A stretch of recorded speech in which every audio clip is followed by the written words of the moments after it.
I was watching some of the West Indian bowling from the past, talking the 1980s this morning, and incredible watching Malcolm Marshall, Michael Houlding, Joel Garner, absolute legends of the sport.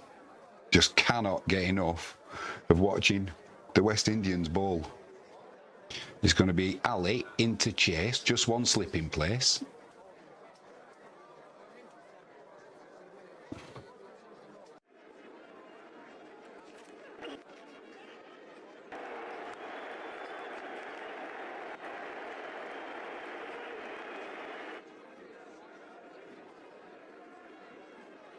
That's the 250 up for the West Indies.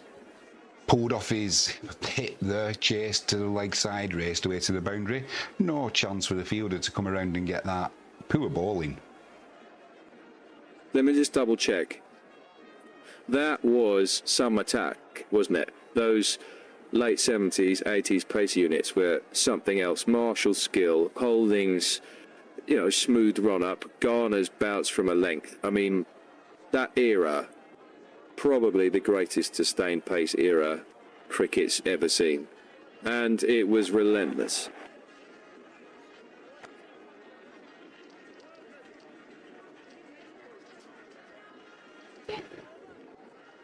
It certainly was. There was fast bowler after fast bowler after fast bowler. No break whatsoever.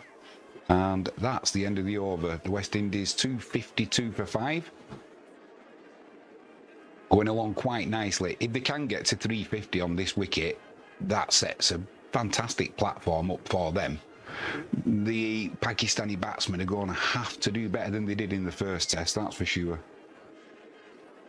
Yeah, absolutely. 252 for 5 is a strong place to build from, but Pakistan will be thinking 1 or 2 quick wickets and suddenly that tail is exposed. If the West Indies can bat deep, like you say, get up to that 350 mark or even beyond it, that scoreboard pressure is going to feel heavy, especially with the pitch starting to misbehave later on. Well, it's Usman into the attack, and now that ball, it was a leave from Greaves. He shouldn't have left it. It just missed his off stump. Yeah, that's a bit of a heart-in-mouth leave, isn't it? On another day, that's furniture disturbed. Greaves is living dangerously there, especially with the new ball looming. Oh my word, I've just seen the replay of it now, and it was a cigarette paper away from taking off stump. Yeah, that's tight. That's a serious warning, that one. He won't want to rely on a millimetre margin too often. Bowlers will notice that.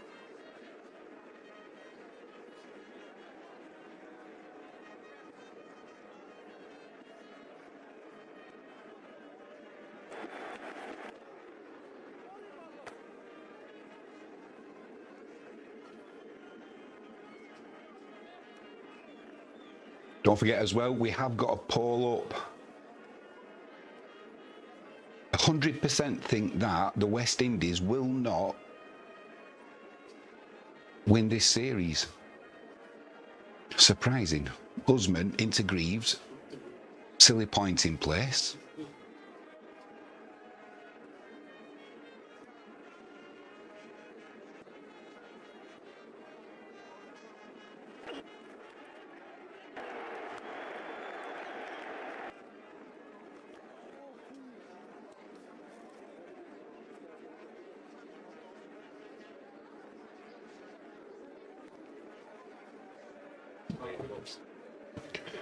Two runs from the over so far. Final ball coming in. It'll be Greaves on strike. He's on 67.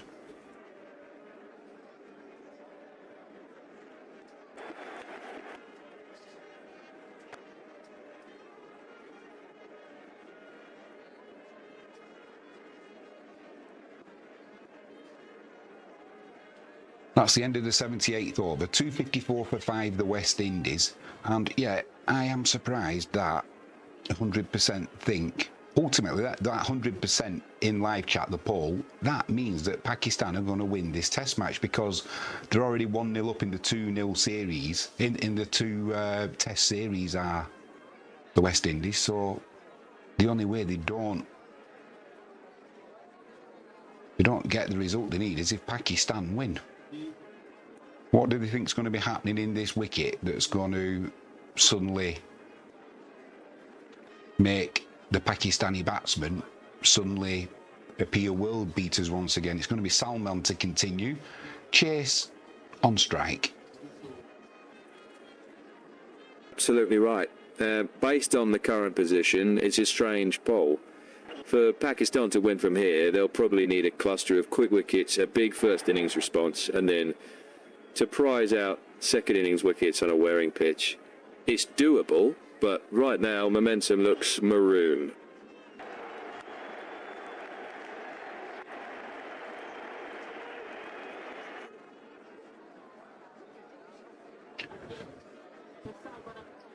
Well, that was a beautiful reverse sweep there from Chase.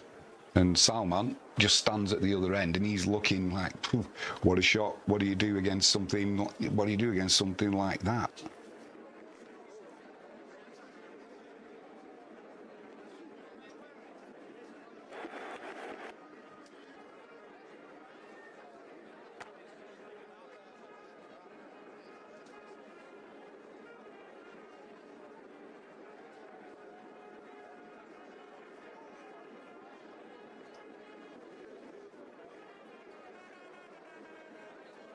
Five from the over so far.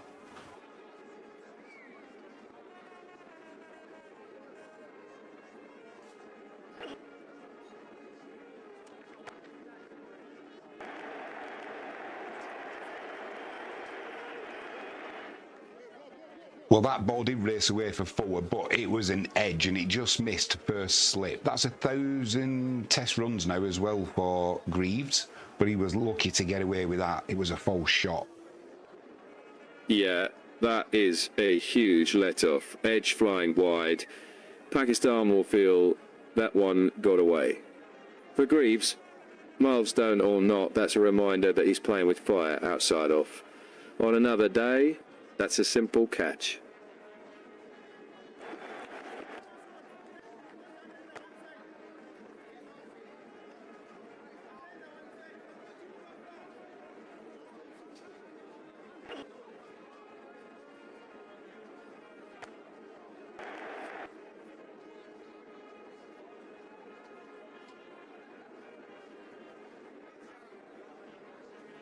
Well, the end of the 79th over, the West Indies, 263 for 5.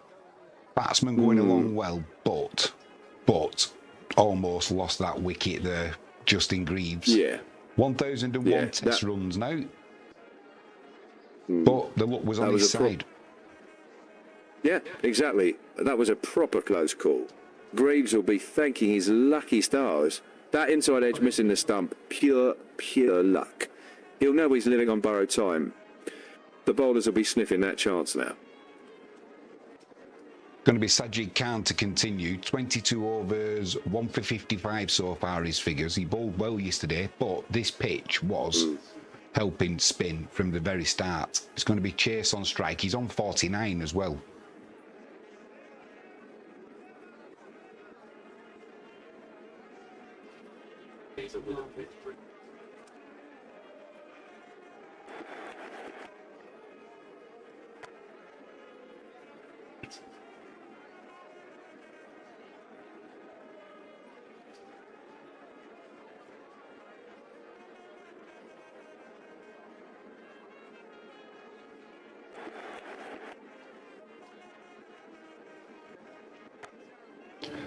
There we go. That single moves Roston Chase on 250. The West Indies move on to 264 for 5. Yeah, really well played. That's a really well played 50 from Chase. Really smart innings, hasn't thrown it away, makes solid defence with the bad ball punished. Really valuable, especially in these tricky conditions. Came from just 85 deliveries. Yeah, really good.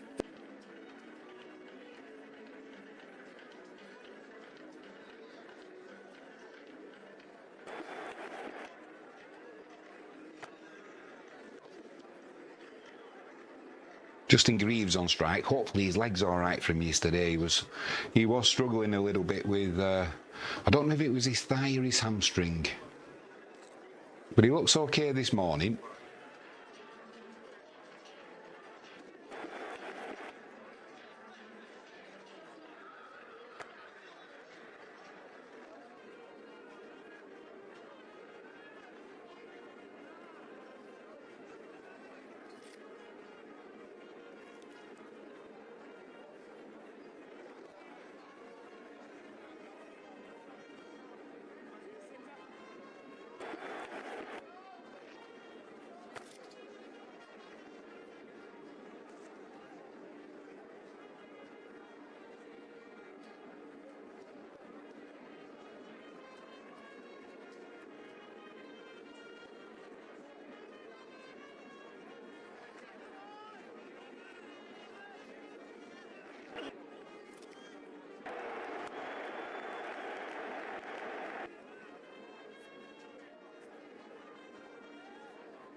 Yeah, that niggle is still there. Can still see it.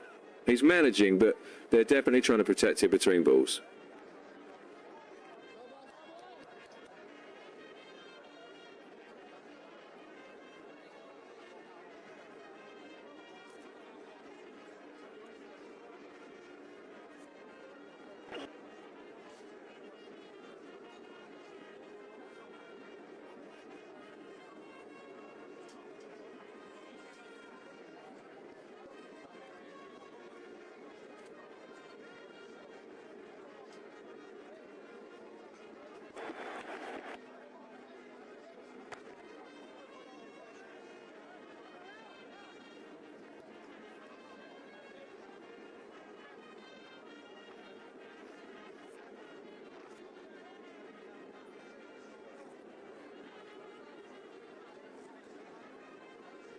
Let me check that.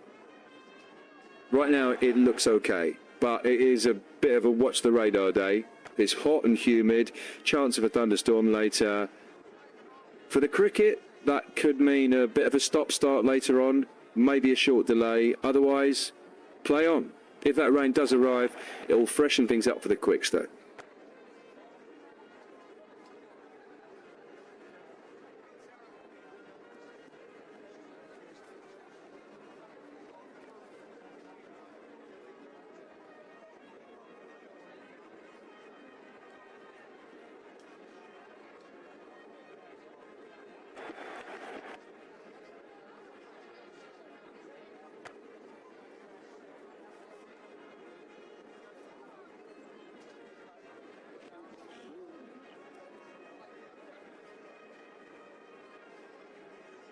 Final ball of the over coming up. Just a single from it so far. Greaves on strike. Orthodox slip. Silly points now come round to more of a silly cover. Keep it simple here. Just see it, play straight, don't do anything fancy.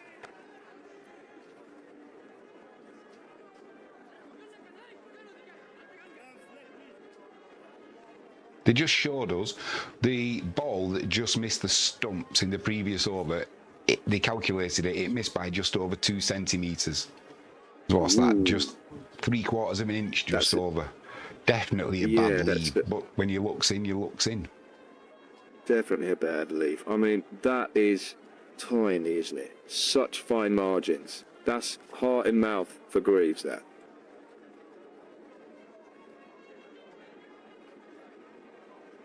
Just looking around at the weather, and it doesn't look like there's any rain clouds around so far, so hopefully the wind is going to, there's not a lot of breeze about either, but hopefully any rain that is about, the breeze will take away. Sajid to continue. Chase on strike. He's on 52. Sargent will be hunting for the drift and drop. Chase just needs to keep trusting that tempo. Nice and calm, positive footwork. It's a good little contest, this. One mistake could change everything.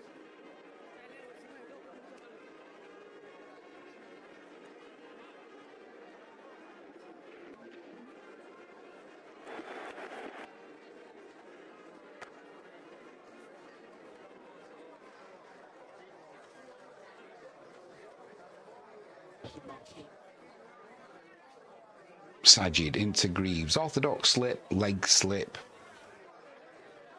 Short square leg, but he's an extra couple of yards back today from where he was yesterday.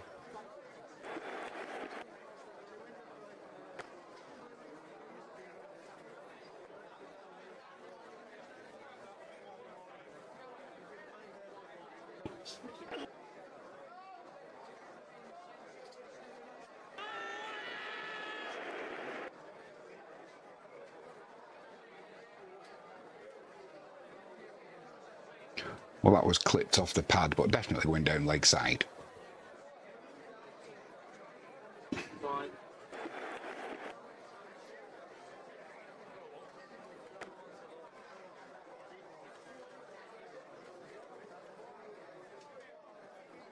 Just 2 runs from this Sajid over so far. Chase is on strike, he's on 53. Tight over, just finish solid, no risks.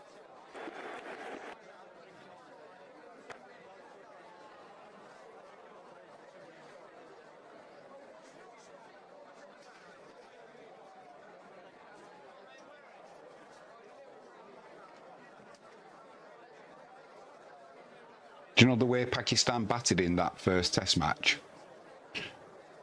If the West Indies get anywhere near 350 in this first innings, I think it's curtains for Pakistan, I really do. Yeah, 350 is a big ask. Massive momentum swing, scoreboard pressure, plus a wearing surface. Pakistan can't afford another loose session.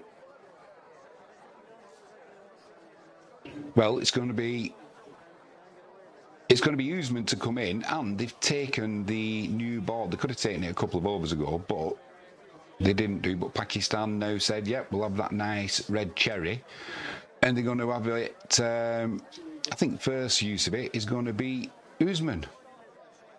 Surprising. Smart time. New ball, new energy. See if it nips around. Real test now. Leave well, play straight. First 2 overs, but absolutely crucial. Yeah, I thought they might have gone with Muhammad Ali, though, with it being the new ball, but they are sticking with spin. Could be match-up or rhythm. Captain backing Usman to rough up an end. If it doesn't talk, though, expect Ali soon.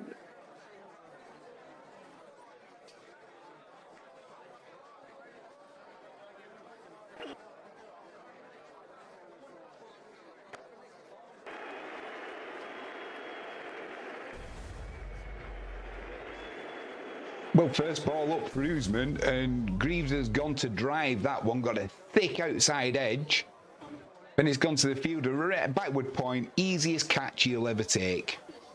Usman gets his man. Massive breakthrough. Soft hands needed, thick edge, gone. That's the new ball's impact straight away. Game on.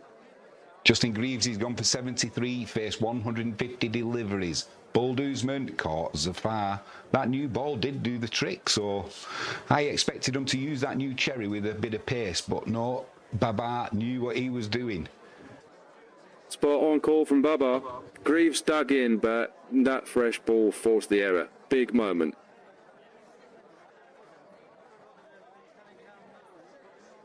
Don't forget, get your votes in nice and early. We've got a poll up. Do the West Indies win this series? That also gives them the draw. I'm surprised it's at 75%. I can't believe that.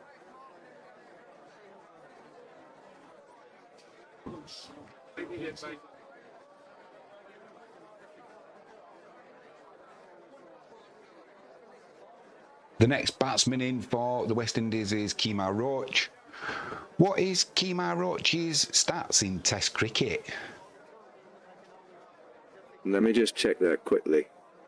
Kemar Roach in tests, Coming into this match, 1,363 runs, highest score 58, one test 50, but with the ball, 302 wickets in 89 tests, 26.8 average. Best 6 for 48, 12 fifers. Proper workhorse quick. Do you know, I've got a feeling the West Indies could struggle to get to 300 here, but we shall see. First ball up, Usman to Roach.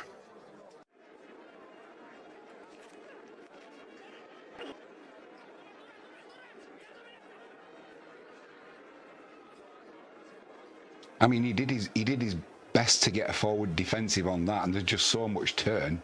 Missed his bat by a good, I would say, 2 inches.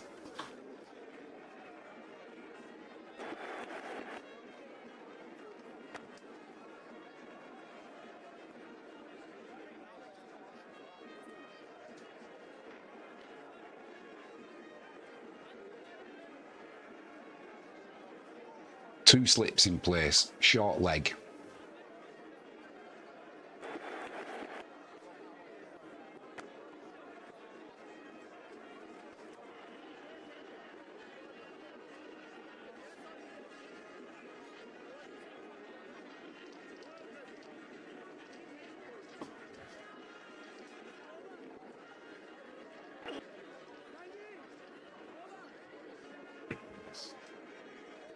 Little bit of respite with that delivery outside off stump. Started wide and went wider, so Roach just left that one well alone.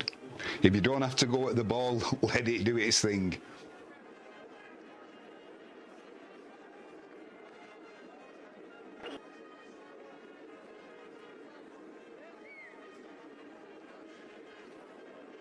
Well, that's the end of the 83rd over. 269 for 6, the West Indies. Roston chases on 53 from 94 deliveries. Roach has just come in. He's still on the donut, but survived that over. Batsmen to come is Warwicken, Shamari Joseph and Seals. We know what Shamari Joseph's going to do when he comes in. Regardless of what the wicket's doing, he's not going to hang around, is he? He throws the bat at it. That's what he does. It just is how he bats. Yeah, he swings. But for now, it's all about Chase. He's the one who has to bat time. 320 still is a long way off, but it's not impossible. The next 15 minutes, absolutely massive. So it is going to be Muhammad Ali to come into the attack. I'm surprised, although they got the wicket, didn't they? But I'm surprised he didn't take the new ball when it was brand new. Yeah, maybe they wanted one end roughed up first. Now it's Ali's time. Hit the deck hard, target the splice. Chase has to plant that front foot and trust his defence. He's got a gully, 2 slips. Chase is on 53. Ali runs in. Here we go.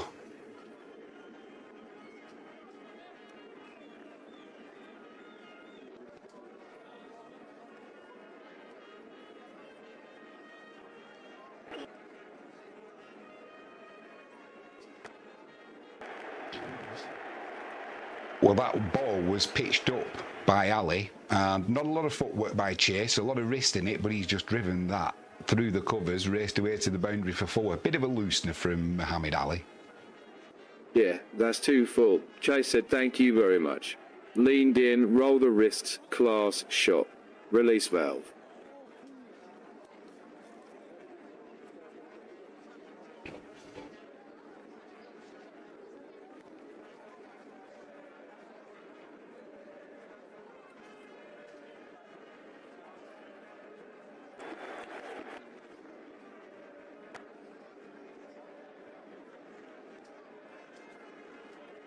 That's a better line and length from Muhammad Ali.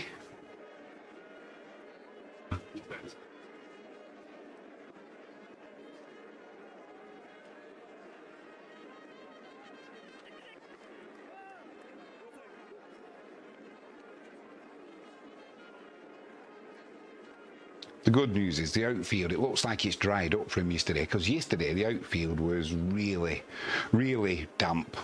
Almost puddles in places at times.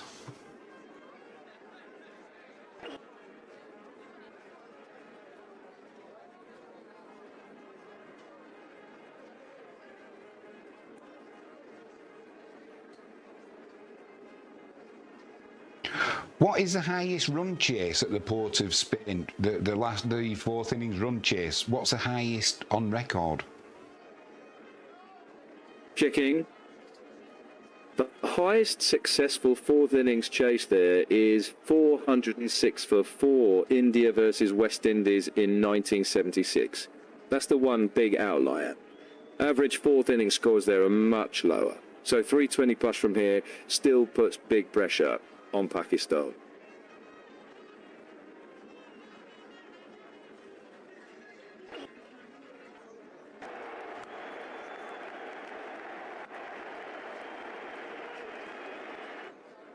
Well, Ali dug that one in, but Chase, it didn't get as high as he perhaps expected, but he kept his eye on it and he just pulled that. It's gone between fine leg and deep backward square, and it just raced away to the boundary. You can tell today already that this outfield is much, much quicker.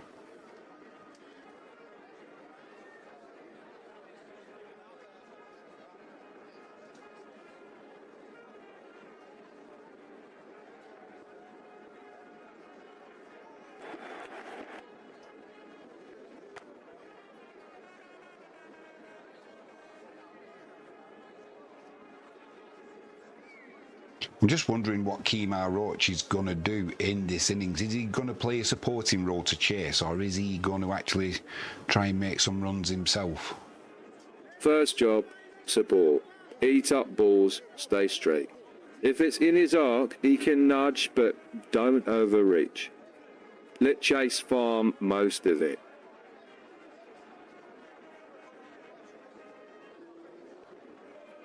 Yeah, he might be feeling that one for a bit.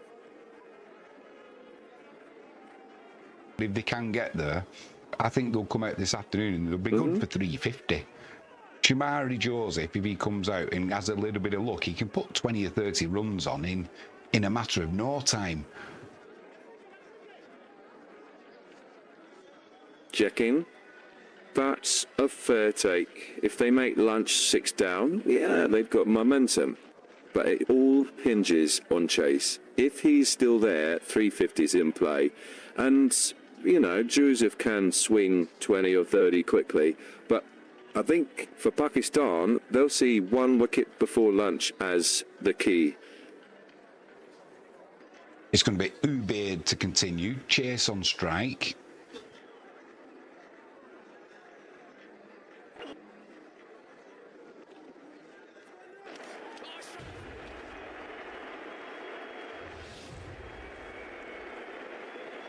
Well, Ubaid with that scrambled seam right down the middle, got through Chase's defences. The wickets have been demolished and Roston Chase has gone for 70 from 126 deliveries. Bowled and convincingly bowled by Ubaid. So that talk of getting towards lunch or getting to lunch without the loss of a further wicket, we put the curse on the West Indies. They have lost that wicket. Yeah. Pakistan strike right before lunch. Big wicket. This changes things. West Indies now have to dig in just to get to lunch. It's going to be Jamal Warrington to come in. Can they get to 320? They'll try, but it's scrappy now. Momentum's gone. There's a change. Shamari Joseph is going to come in. So we're definitely going to see some fireworks now. Because I can just tell you, Shamari Joseph, he's not going to hang around to get out. He's not going to be... I think he's a prime candidate, and I'll say it here and now, he's a prime candidate for a stumping.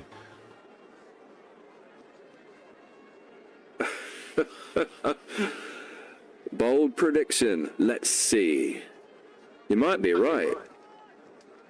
Momentum swinging.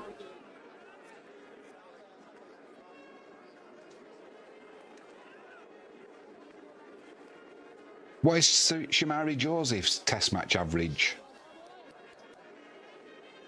Checking. His test batting average is around 15.6. But he can swim it. Not your typical 10 or 11. So yeah, they've got to watch their lines. I think he'd be happy with 15, 16 today, get towards 320. Good effort. Yeah. Bat, straight lines. Don't give Pakistan any freebies. Ubaid. Into Shamari Joseph. What's he going to do? Left-handed batsman, right-handed bowler.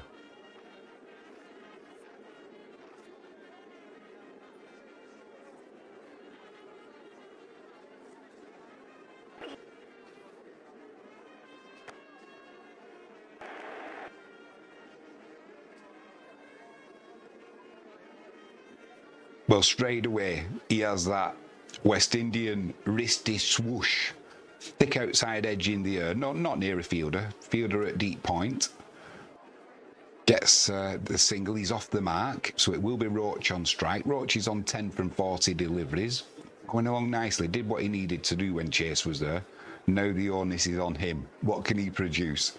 Ubaid runs in, third ball of the over, 2 slips in place.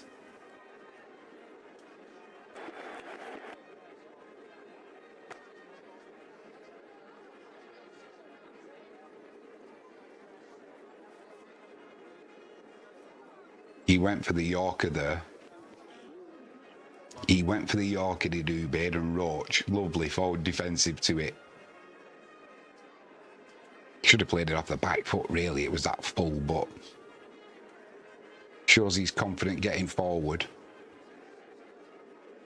3 balls delivered. Ubaid runs in.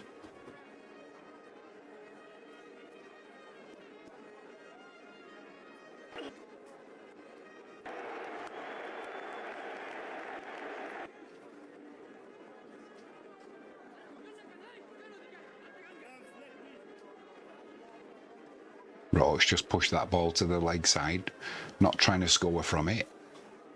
I have a feeling that Roach and Joseph, although this ball is turning, I think they'll fancy the chances. If you're going to go after anybody on this wicket, go after the spinners. You may as well.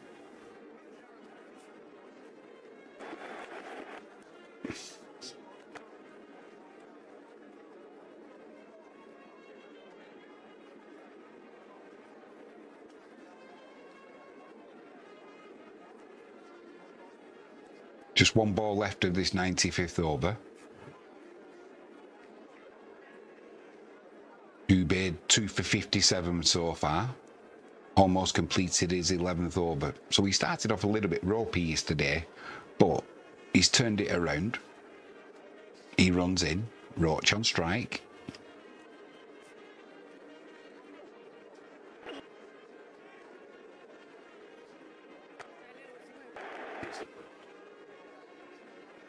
Well, here we go, ladies and gentlemen. We're going to see what Shamari Joseph is going to do against... Is it going to be Sajid to continue, or will it be Usman? It's going to be spin. So, I've got a feeling Shamari Joseph, he's going to go after it. And it could be absolutely anything. He could be out the first delivery. It could be out of the stadium. That's just the way he bats. And when his main game is bowling, when you come in as a batter late on, I often think you can have a little bit of freedom, can't you? Unless you've got somebody like a King or a Hodge or a Jangu or a Hope who's at the other end, you may as well go for it and see if you can add your runs. Well, we've got the answer. It's Sajid to continue. 1 for 68, his figures so far from 27 overs. What's Shamari Joseph going to do? We'll find out in a second. Just watch it through, please.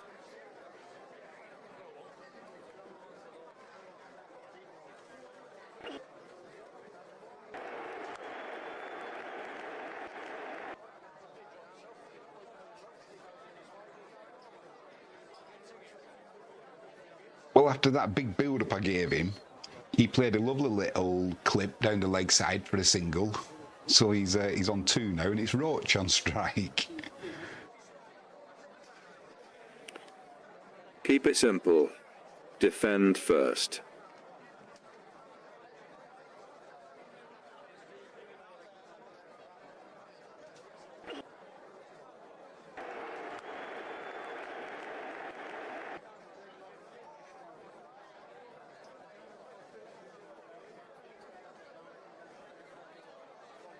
Well, we've got an injury on the field now. So that delivery from Sajid was straight. Roach has absolutely creamed it, pulled it to the leg side with a sweep. And it's absolutely clattered into Azan Owais, and it's hit him in the shoulder. Even as soon as he'd hit that shot, Roach went straight to the fielder, who's only sort of 3 yards, 4 yards away from him, and he looks like he's in some pain. That's a real nasty one. The physios come on straight away, and Roach, yeah, I think as soon as he hit it and then he hit the fielder, he looked like he was really concerned because it came straight out of the middle, and Azani, he absolutely winced in pain. Then he screamed in pain. So whether he's done something real serious like a fracture, I'm not too sure. Hopefully not, and it's just an impact injury. Checking. Yeah, that's the danger with in that position so close. Classic impact injury. It looks very sore, but not always a fracture. Physio will check. And Roach's reaction says a lot. He knew he middled it. Hopefully just a heavy bruise and Owais can carry on. Well, looking at the pictures now, it looks like he's standing up, and I think that initial pain has dissipated somewhat, and it looks like he's going to be okay, which is good news for him. Good news for Pakistan as well.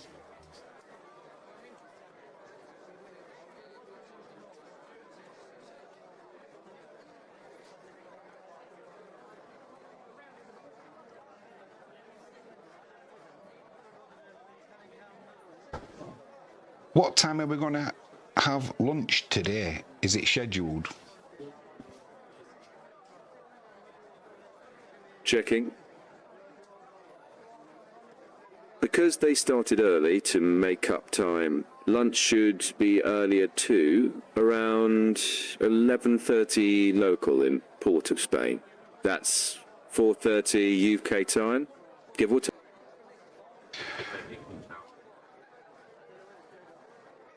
So he looks like he's good to go again, Zan, which is good to see. We're just looking at he's put his lid onto the floor and his visor, and they've zoomed in on it, and it's surprising you can't quite see, but there is a breeze coming across. You can see where I say grass, more like dust, is blowing across, and we're back underway. Sajid into Roach.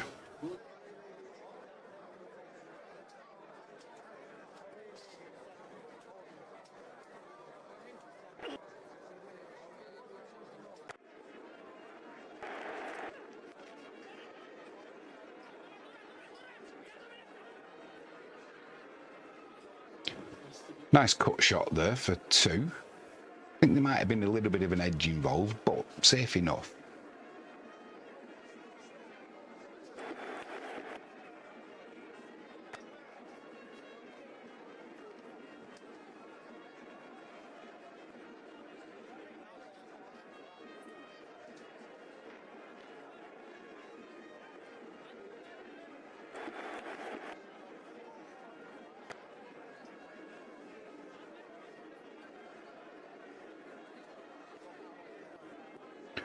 Just one ball left in this over now.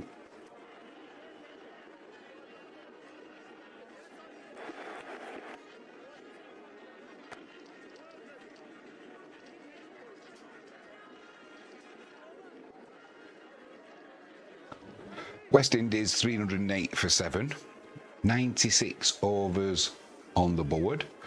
If we are going to finish at 11:30 local time, we've got just under 27 minutes to go. So, yeah, I was trying to find out yesterday what the name of the groundsman is who's famous for running on really quickly, and nobody could tell me. If anybody knows, let me know in live chat. I know that AI doesn't know who it is. Checking. Yeah, good to see Owais moving. As for the groundsman, I'm not aware of an officially famous one there. Might be a local staff member viewers have spotted. Let me check for you. It's going to be Ubaid to continue. Shamari Joseph on strike. Here we go. What's Shamari Joseph going to do? Don't let me down.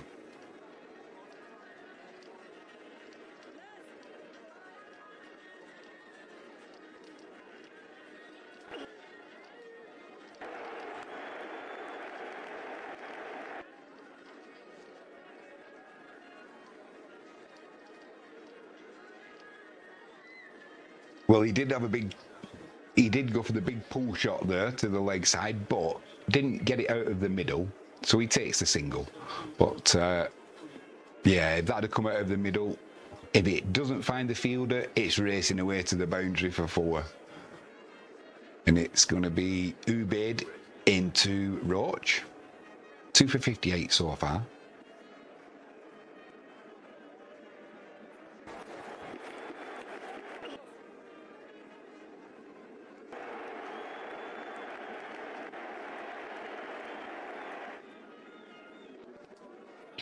Well, that delivery there from Ubaid was a bouncer. Didn't get as high as Roach thought. Went to duck. It's gone down the leg side, hit him on his backside, and gone past Rizwan. Raced away for 4. The West Indies move on to 3-13 for 7.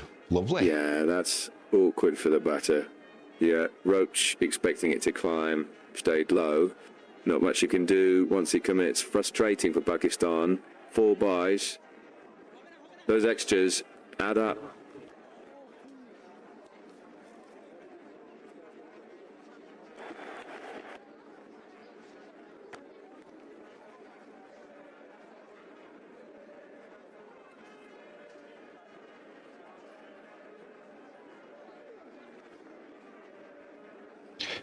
It's noticeable in this first innings in the Port of Spain, not one out of the 29 extras so far, 12 byes, 15 leg byes, 2 wides, no balls. So hopefully for the Pakistan supporters, they've sorted out the no ball issue, because it was a real problem.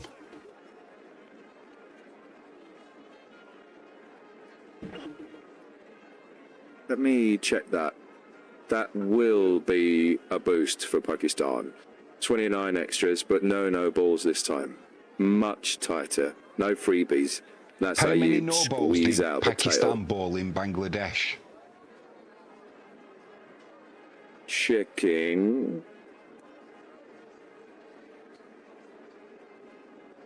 Quite a few. 16 no balls across the 2 tests. 6 from Nauman Ali alone in the first test.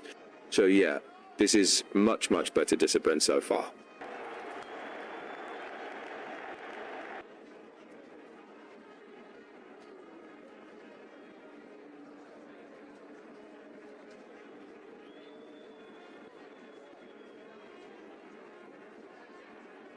Just 1 ball left in this 97th over for Ubaid. 3-13 for 7, the West Indies. Roach on strike.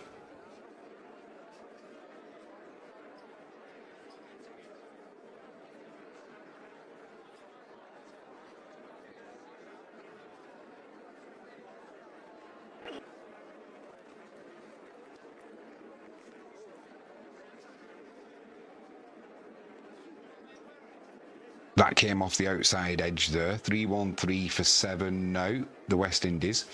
I got an email as well a couple of weeks ago. I forgot to mention this, and it was somebody saying, yeah, love the coverage and that, but you don't need to keep reading the score out to us because we can see it on the screen. But, like I emailed back and said, the reason I tell you the score, I know that above there is 313 for 7. But, and I also tell you how many overs have gone, you can see over there it says 97. But what if you're visually impaired and you can't see it? You've got to remember that people who listen to Catch It Live Sports, some are visually impaired, so that's why I read the scores out. That's very considerate and makes sense. I can mirror that too. Keep calling it out for anyone listening. Good shout.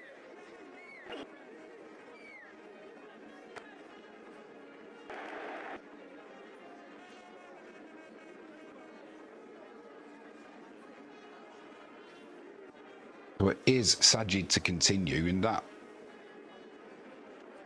shot from Joseph? He just got an edge for a single. Sajid into Roach.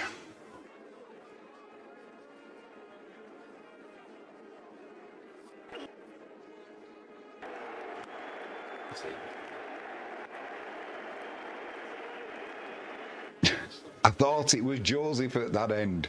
Went after that. And it just, oh my word. It was an inch short of being 6. Literally. Lovely contact from Roach. Needed to be because fine leg is up. Joseph on strike now.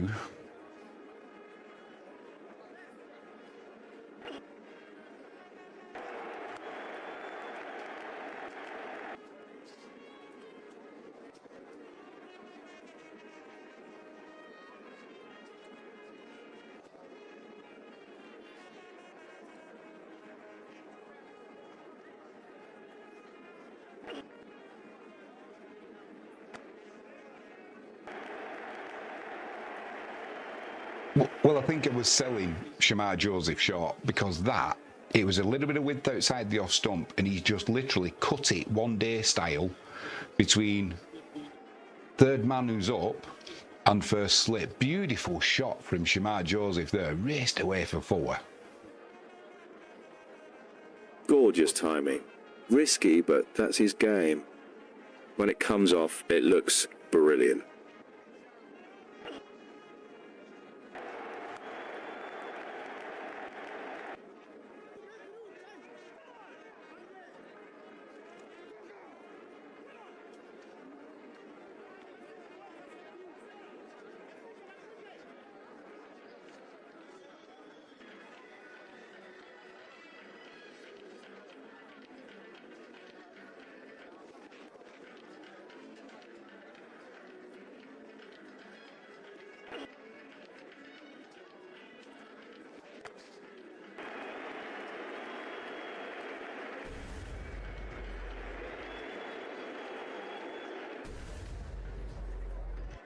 Well, Shamar Joseph there, he tried to get to the pitch of the ball, did get there, but then realised he had to try and just keep the ball out, so he tried to push it to the leg side, got a leading edge, and the ball just goes straight into the hands of Sajid, the bowler, caught and bowled. He then gives a big woo, does Sajid, because the ball previous, he tried heaving him out of the ground, had Shamar Joseph, didn't get anything on it. So the bowler, I think as much as relief as anything else. But 323 for 8 now, the West Indies. But let's be honest, getting over that 320 mark, that's the first milestone. So anything now, for me, is a bonus. Well done, the West Indies. Well done, Pakistan, for sticking at it. But on this wicket, allowing the West Indies to get to 320 and above, poor. Poor, in my opinion. And this now wraps up the series for the West Indies, because unless the batters for Pakistan come out and do something different, we didn't see it in the first test, they're done. They're going to have to prove us wrong.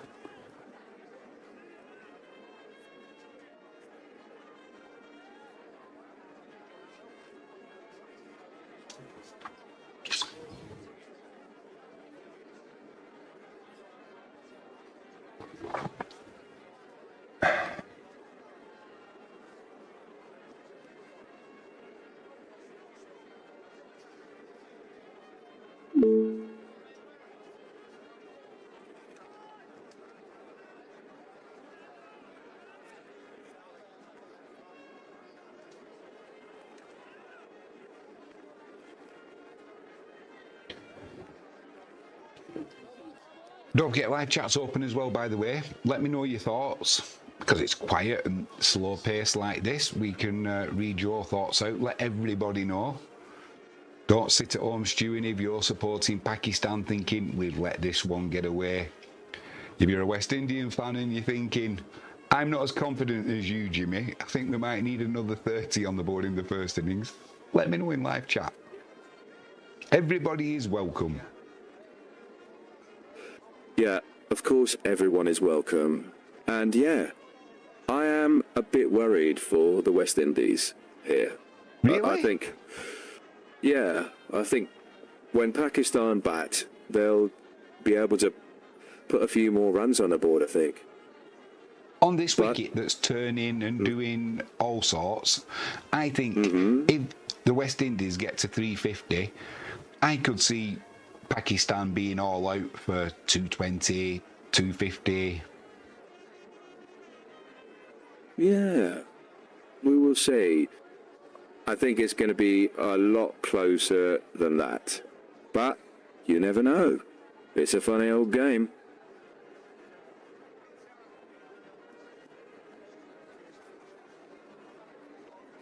It is Warrican to come out to bat. Best of 41, average of 13. Okay. Well, that is not a world-beating average, but this is a strange wicket. It's going to be Ubaid into Roach.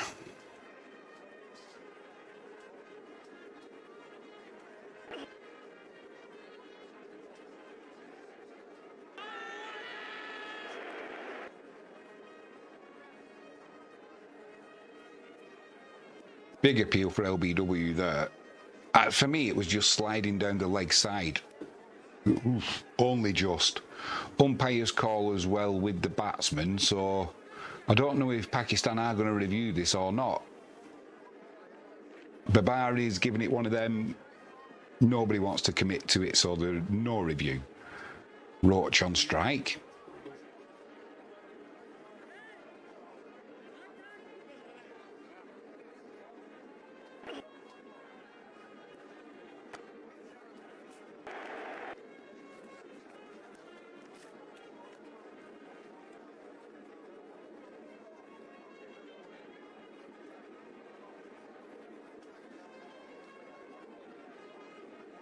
Just got the 14 minutes now until lunch.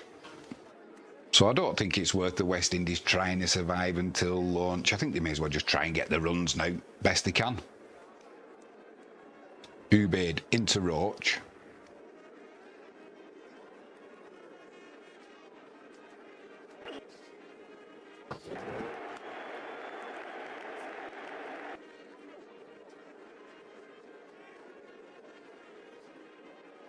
Thick inside edge there to the leg side. Just the single. Ubaid now 2 for 59. Roach is on 18 from 59. Batted well, Roach. Warrican on strike. Not from not deliveries. Let's hope he can get the single. Nobody wants the dreaded duck walking off after you, do they? Ubaid runs in. 2 slips.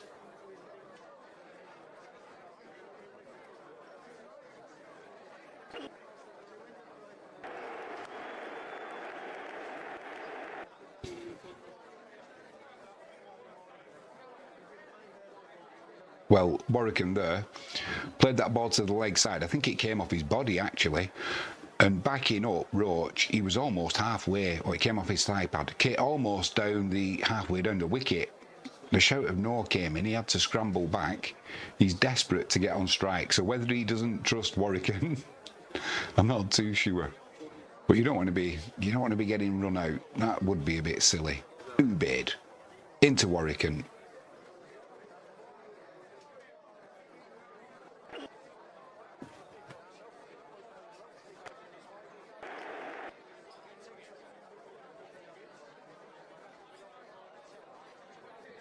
My soul, 'cause I feel you slipping.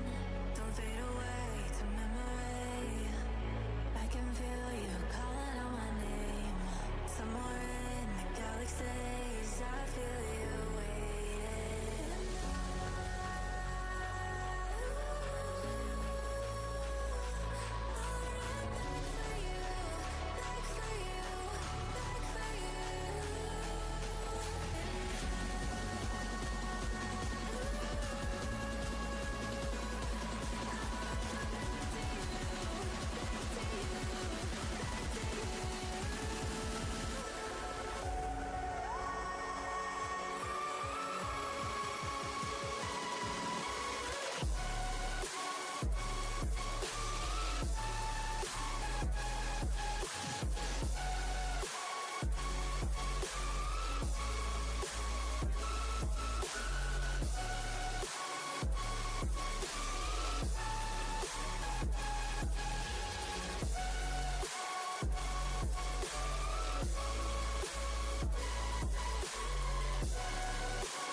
peace in my mind, knowing you're somewhere inside. We're frozen in time, so I close my eyes, search for signs until you're mine.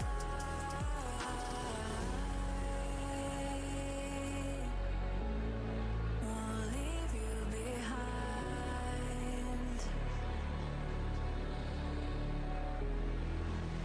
And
High up in a tower, my retreat from the herd, I charted the grounds upon which one day I'll have stood. I wanna be never be alone. I so believe I really can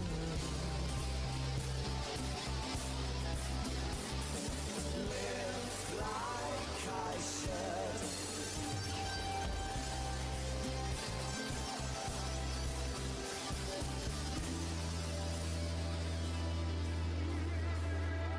I'd call around now if I thought that I could.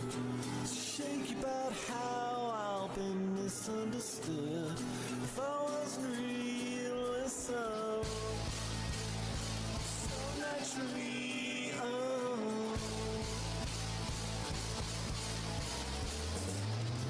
tongue-tied I was.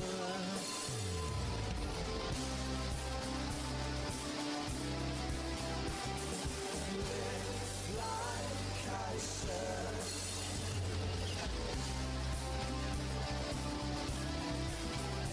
Would you mind if I could?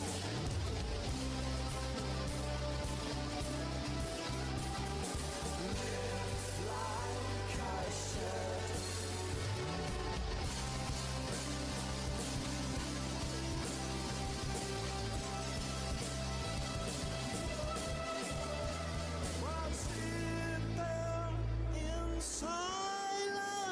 Make yourself known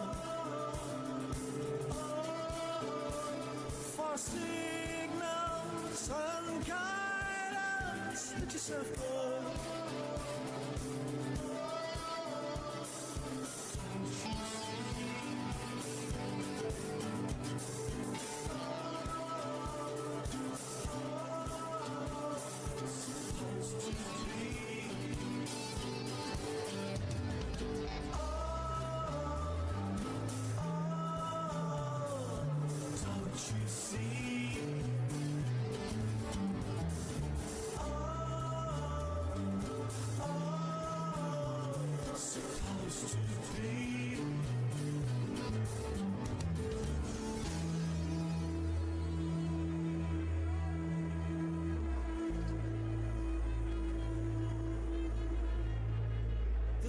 future is how we made promises good. The promises now will turn bad into good. No c'est la vie, no. With destiny, no. So say that you could.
I still hear your voice at night. Make me feel alright. Jump right back into my heart.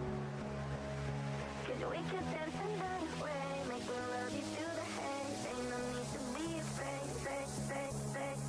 I still hear your voice at night. Make me feel alright. Jump right back into my heart. Cause we could dance the night away. Make me love you through the haze. Ain't no need to be afraid. I want you bad. You're coming back. Cause I still hear your voice at night. Make me feel right. Jump right back into my life. Give me something else to do than thinking about. Are you thinking about it too? Don't need reason, my reasoning is you. I knew that we were bound to fall apart, but always kept you deep inside my heart. Maybe someday you'll forget the past. I still hear your voice at night. Make me feel right. Jump right back into my heart. Cause we could dance the night away. Make me love you through the haze. Ain't no need to be afraid. I want you bad. I do. You're coming back. Cause I still hear your voice at night. Make me feel right. Jump right back into my life. I think about you. I really do. I keep on running back. I'm running back to you. I think about you. I really do. I keep on running back. I'm running back to you. Still hear your voice at night.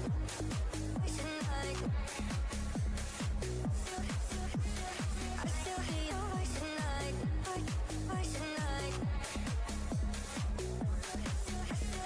I still hear your voice at night. Make me feel right. Jump right back into my life. I do.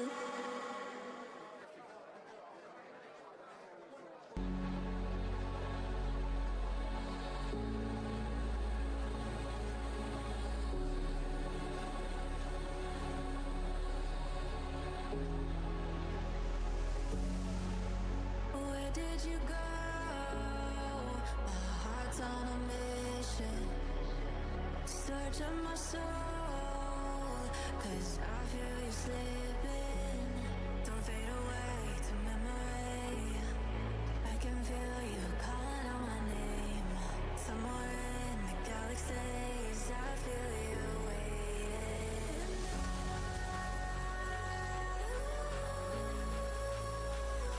I'll run back for you.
guitar, my retreat from the hood.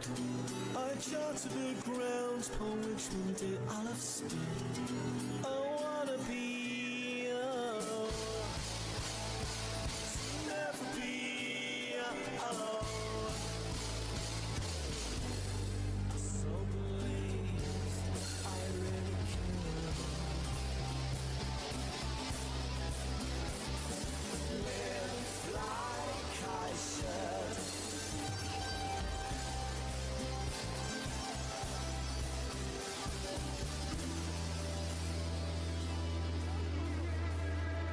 I'd call around now if I thought that I could. Shake about how I've been misunderstood. If I wasn't real, so naturally,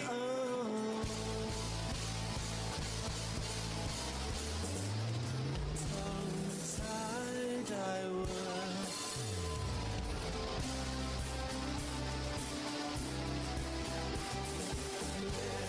Like I should.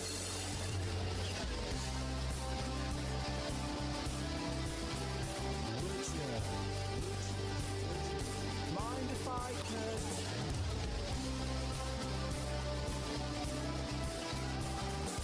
Live like I should.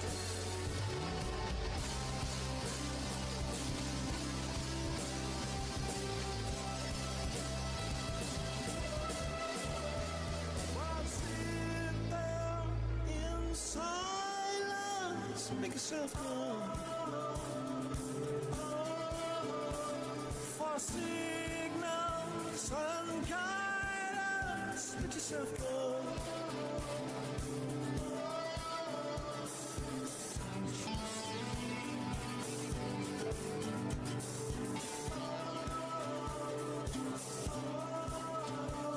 Supposed to be.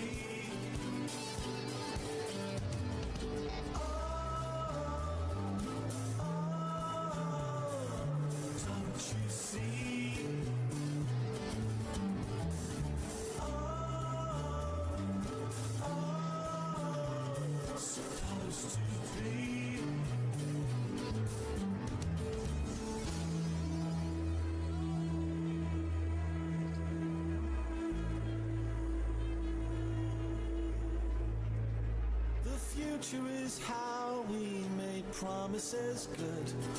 The promises now will turn bad into good. No c'est la vie, no. With destiny, no.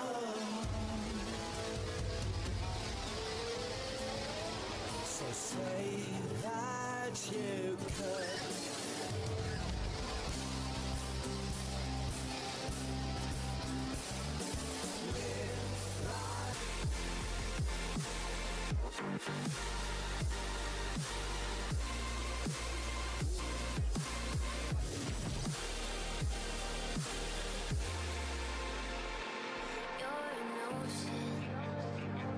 With an angry heart overflowing.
could dance and run away, make me love you through the haze. Ain't no need to be afraid.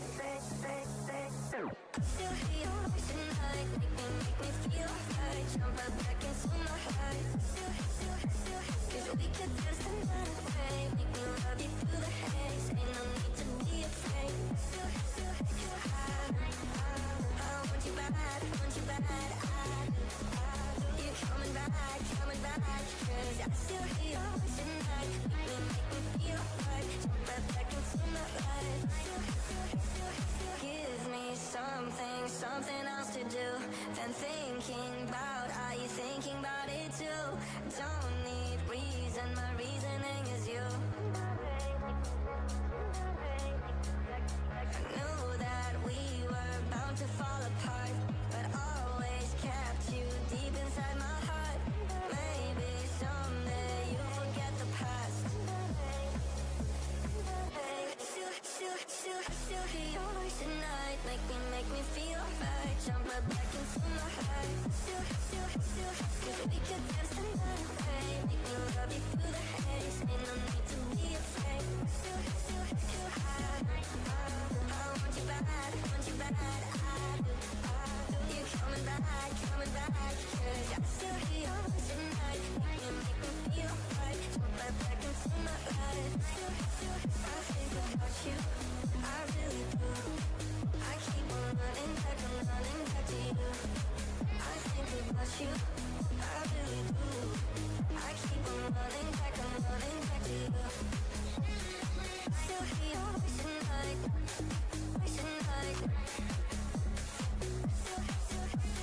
I still hear your voice at night,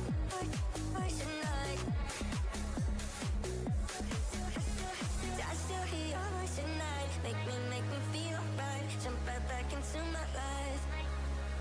I do.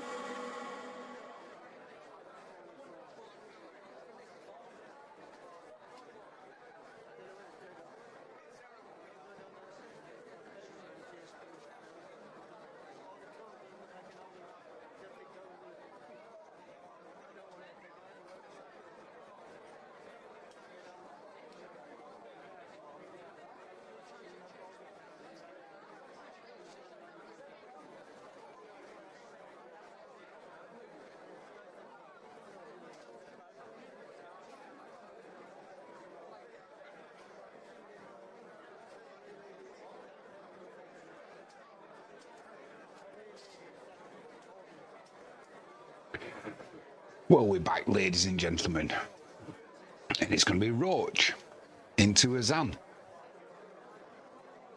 4 slips in place for the West Indies.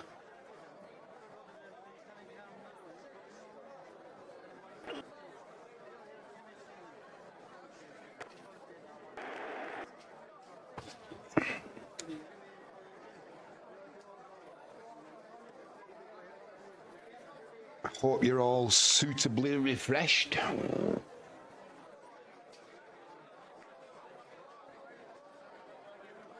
Roach into Azan.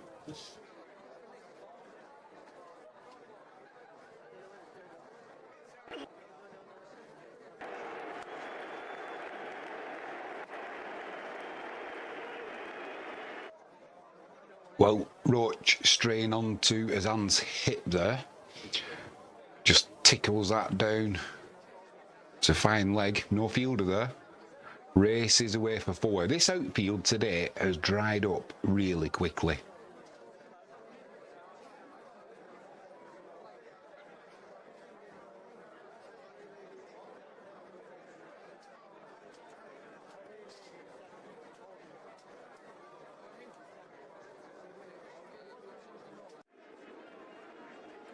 Seven-two field there.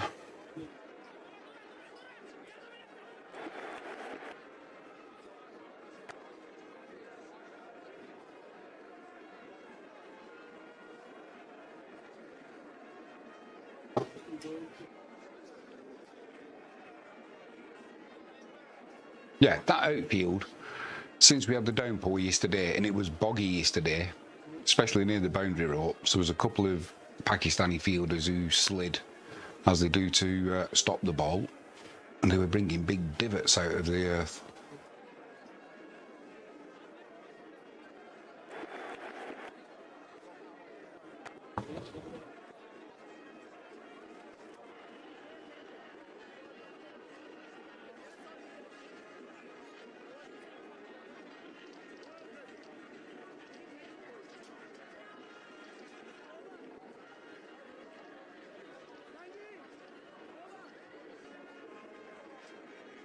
2 balls left in this opening over. Still Azan on strike.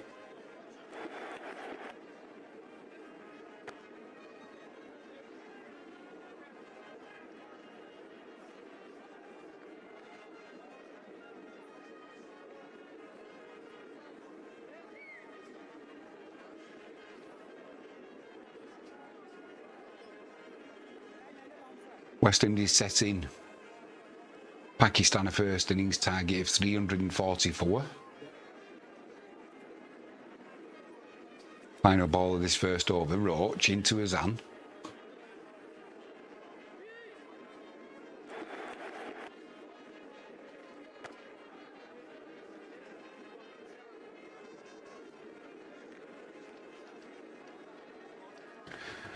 End of the first over, Pakistan 4 without loss. So there was a little bit of drama for the West Indies before the start of the first test, and it surrounded Alzarri Joseph, and it was why he wasn't going to make himself available for this 2-test series. What actually happened was a little bit of a mishmash. Explain what happened to the Alzarri Joseph saga.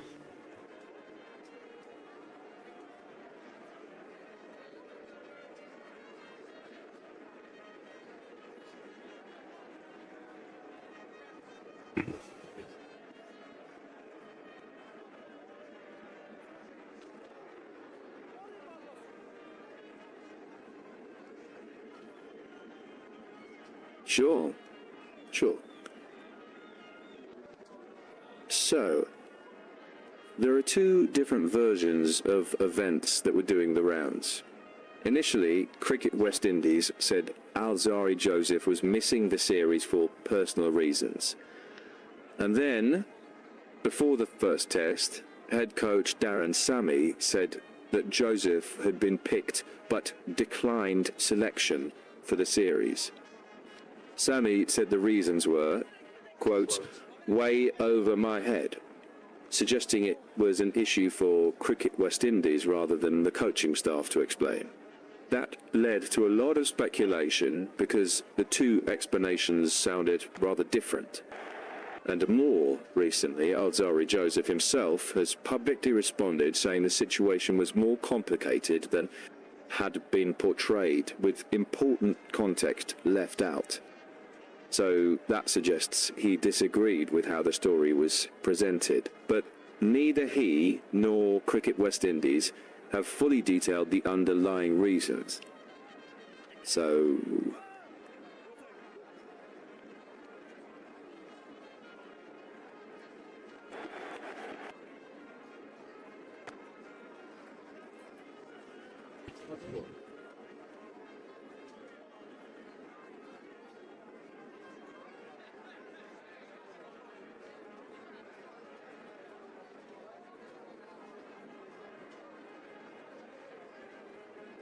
So it is Seals continuing for the West Indies. 3 dot balls this over so far. Imam on strike. And just as Seals gets to deliver, Imam backs away. Bespectacled Imam. Maybe some movement behind Seals' arm. Seals doesn't look best pleased, but to be honest, fast bowlers never do they, when the batsman backs away? What's the odds this next delivery now, when it does leave his hand, it's going to whistle past Imam's head? We shall find out. Seals runs in. 4 slips, gully.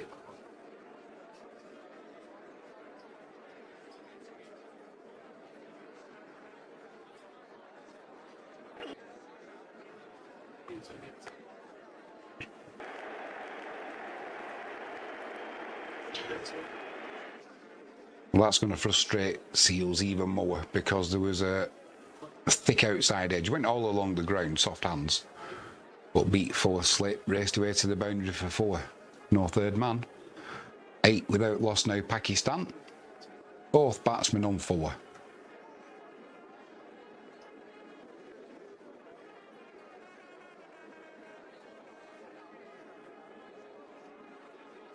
Seals into Imam.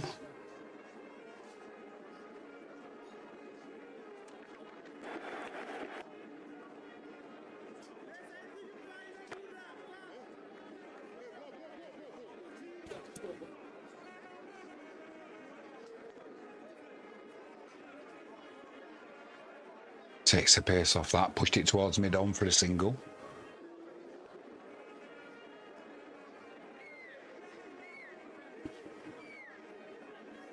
It'll be interesting to compare the West Indies over rate with Pakistan.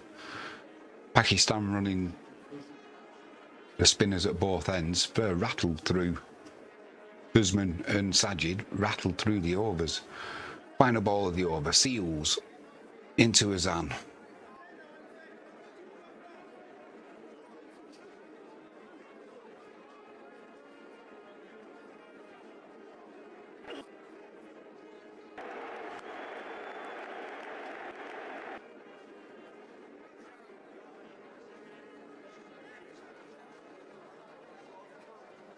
Just strained down the leg side there with that final delivery, Seals.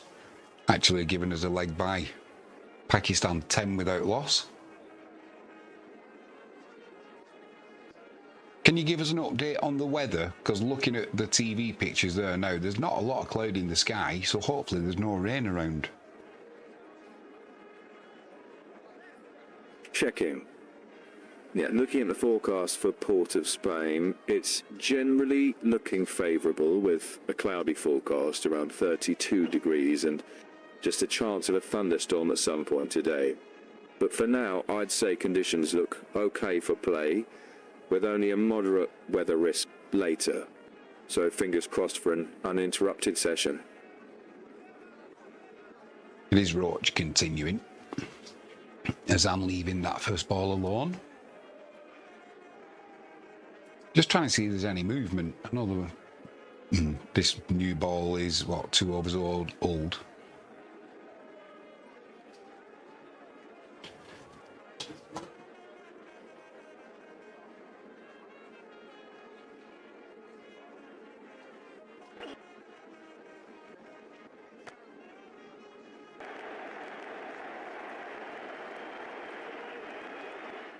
There was a little bit of movement in the air there, a bit of a way swing, but Azan cut that through between gully and the slips. 3 slips in place now. Raced away to the boundary for 4. Like I said, this outfield is dry. It wouldn't have took much for it to be drier than yesterday because it was soaking, but today it looks dry and it's quickening up. As we get more sun on it, it's only going to get quicker. Roach into Azan, 3 slips, gully.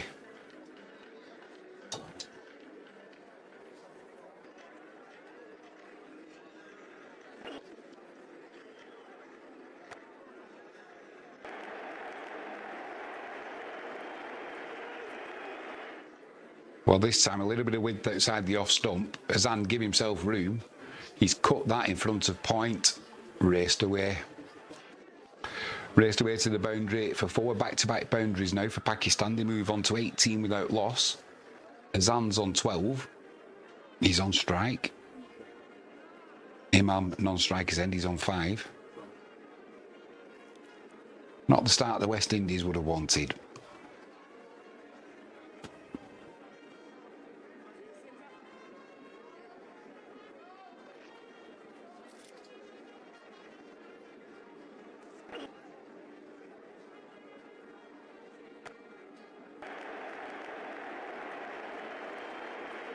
Well, Roach is not going to be happy with that there because that's driven through the covers. A little bit of a bad bounce before it got to the fielder. I couldn't tell who it was, but went through the fielder, raced away for 4. 3 boundaries on the spin. One thing I did notice there though, straight up seam, way movement for Roach. Don't think it'll be long though before we see Warrican.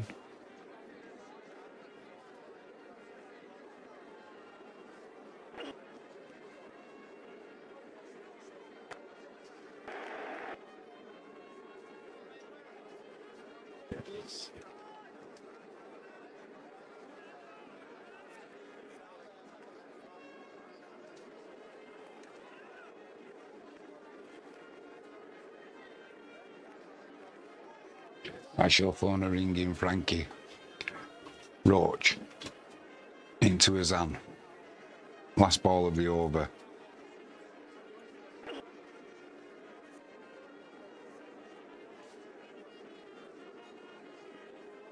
Now this ball is swinging. It's noticeable. First slip normally stands pretty close and behind the wicket keeper, doesn't he? Not so for the West Indies at the start of this Pakistani innings. First slip is almost moved and stood to where second slip is, so there's almost no what you'd call orthodox first slip. Maybe they're thinking with the away swing now, it's going to be going away from first slip anyway. Maybe just trying to pinch a yard or two in the slips. See if they can put a fielder on the boundary. The West Indies, they need one. Seals to continue. Imam on strike.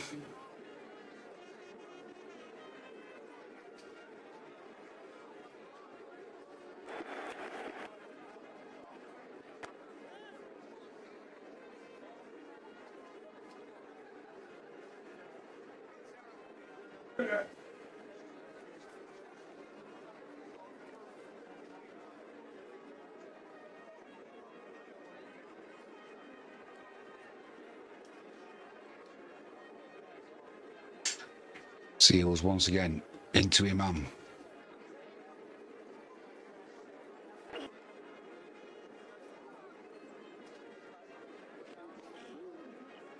Imam with an exaggerated leave there.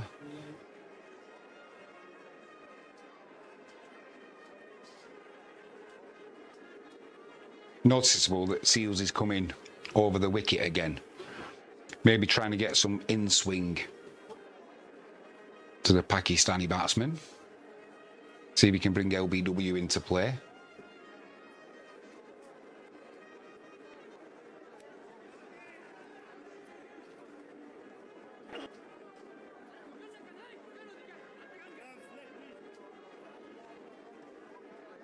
Imam, he's quite happy to leave these deliveries that are sliding across him.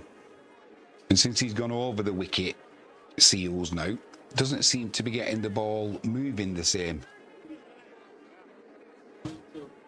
Maybe it's the angle. Maybe it's the angle that he's coming into the crease at. Who knows?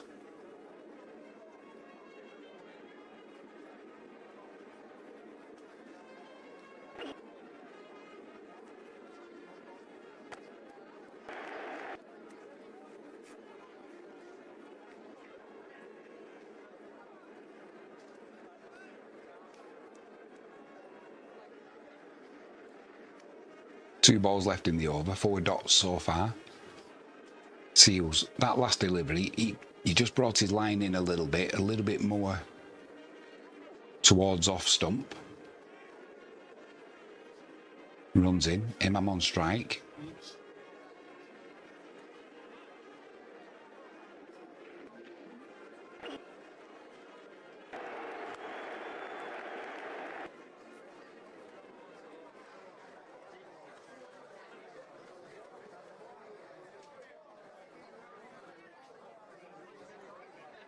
This time Imam pulls that one for 2. Didn't quite come off the middle. But 24 without loss. Very good start for Pakistan. Final ball of this 4th over. Seals into Imam.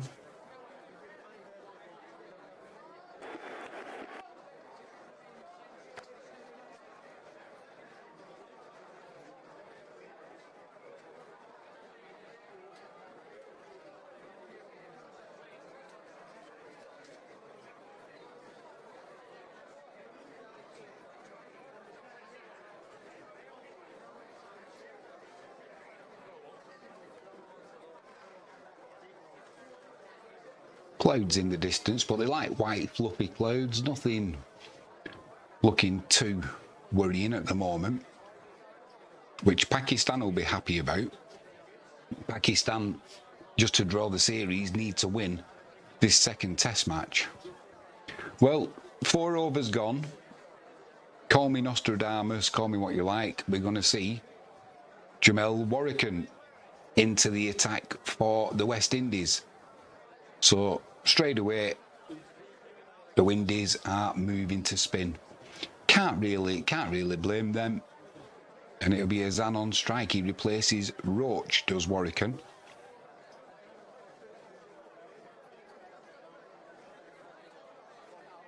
What are your thoughts on the West Indies turning to spin after 4 overs? Checking. Makes sense to me. Pakistan are 24 without loss after 4 overs, and the new ball has gone for boundaries. There's been a bit of swing, but not many real chances, so bringing on Jamal Warrican early feels like a smart attempt to shift the momentum, especially on a pitch that has already shown some help for spin. Warrican into Azan, leg slip, orthodox slip and a short leg.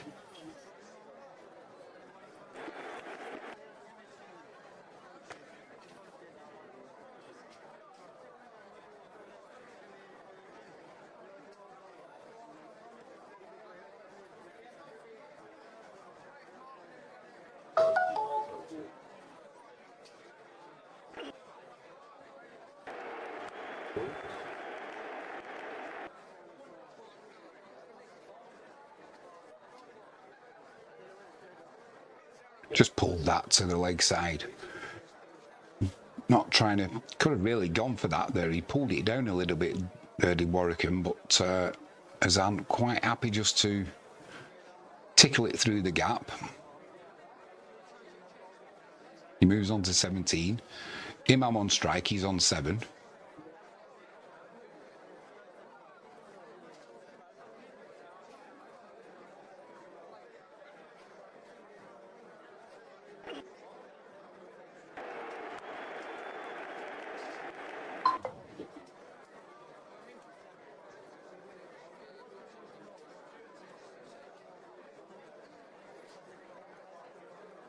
Pakistan happy using the feet. The batsman trying to get to the pitch of the ball, negate the spin as much as possible.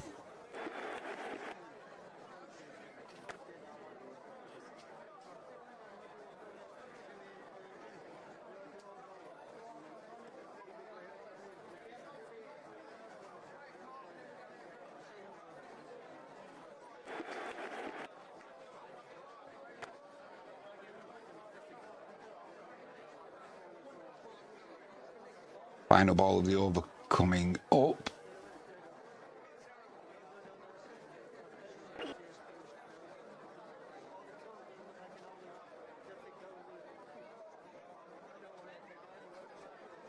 Just 2 runs from that Warrican over. 26 without loss, Pakistan. Great start for them. However, what I've got at the back of my mind is the chasing of anything over 170 in the second, in the 4th innings at this Port of Spain is never going to be easy.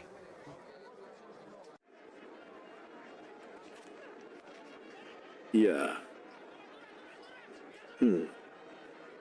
I mean, we've talked about this pitch having a lot of help for spin, so I get.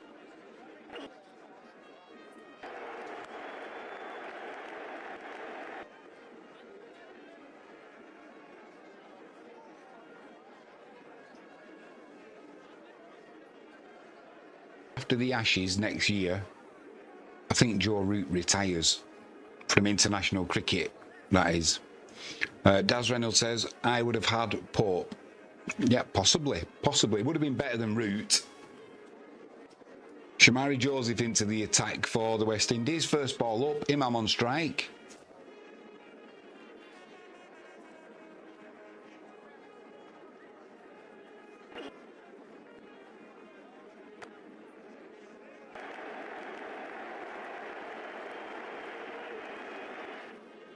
That's not the start that Shamar Joseph would have wanted.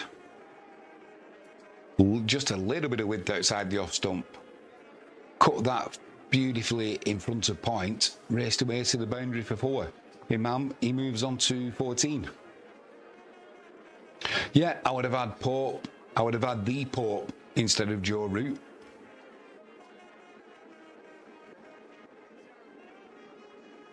Shamar Joseph runs in again. 3 slips, gully.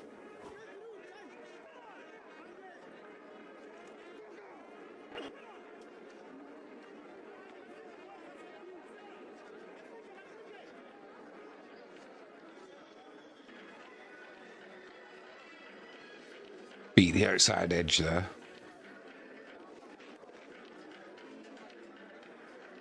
Daz Reynolds in live chat says, there's a friend who said Atkinson could be dropped first test. Did he give a reason, mate, why Atkinson would be dropped against Pakistan? Joseph into Imam.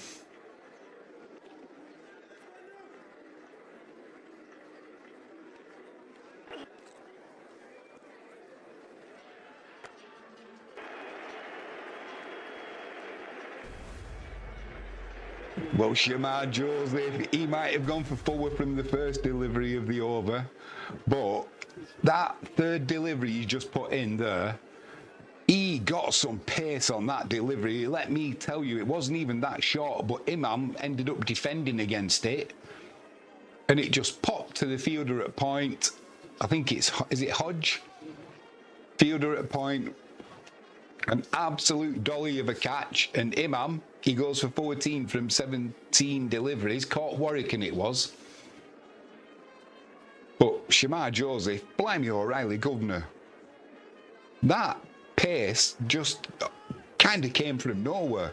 All right, the first one might be a bit of a loosener that got dispatched for 4. The second was a dot ball, and didn't he let fly with that third delivery? Oh my word. So, Pakistan after that great start, 34 for 1. Good recovery from the West Indies. Shamar Joseph gets his man. It's going to be Abdullah to come in. Going back to live chat. So,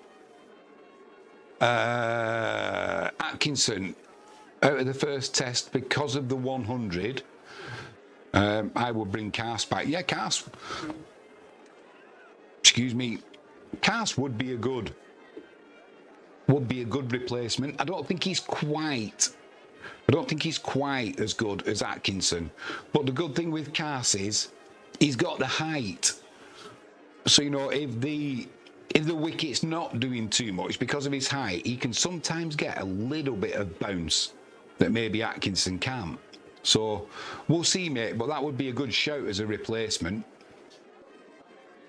Joseph into Abdullah, 34 for 1, Pakistan.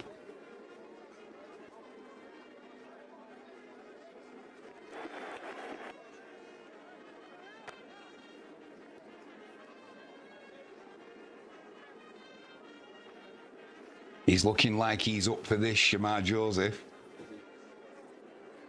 I'll tell you something else as well. When he was out, Shamar Joseph, Sajid gave him the old where he pulls his leg to one side like he's opening his groin up and he goes, woo! I wouldn't have done that against these West Indian bowlers when he was getting the wickets. Joseph into Abdullah.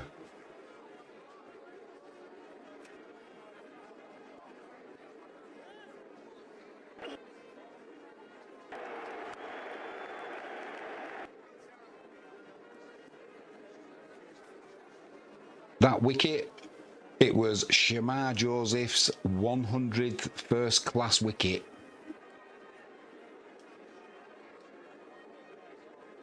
Still 1 ball left in this over. Daz Reynolds in live chat says, if it's not Cars, Baker, I think, or Fisher.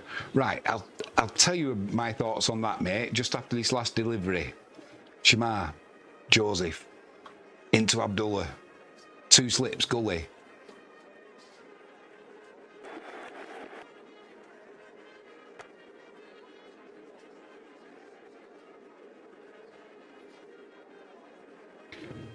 36 for 1 now, Pakistan. Imam, the batsman out, he went for 14. Joseph got a little bit extra pace in that delivery, a little bit extra bounce. Too much for Imam. It just looped up to Warwick at point. Simple take.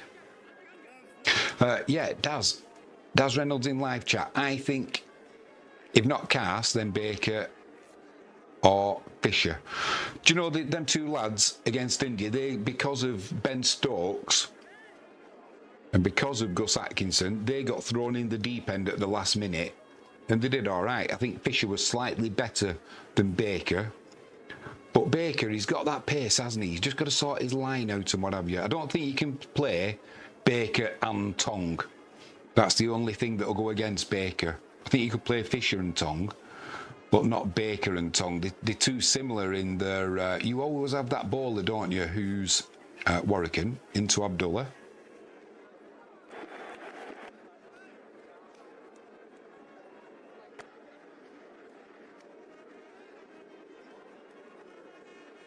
I think you can afford to always have that one bowler who's a bit of a loose cannon. Could bowl a wide, could bowl two wides, and then he'll bowl an unplayable delivery and get you the wicket that you need, but potentially he'll go for runs. They go from the absurd to the sublime. And I think Baker at the minute is very much like Tong.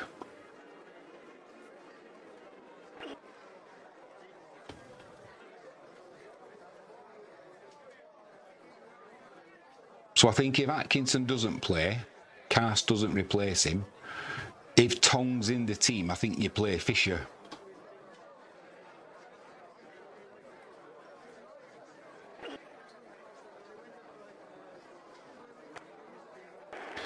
Daz Reynolds says, "Who is your opening bowlers against Pakistan?" Well, if they were available, I would have Atkinson.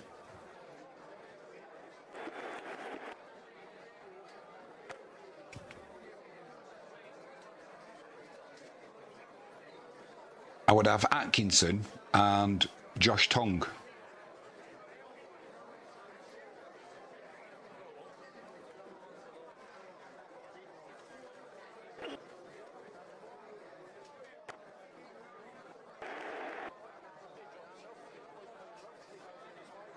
Final ball of the over. Just a single from it so far.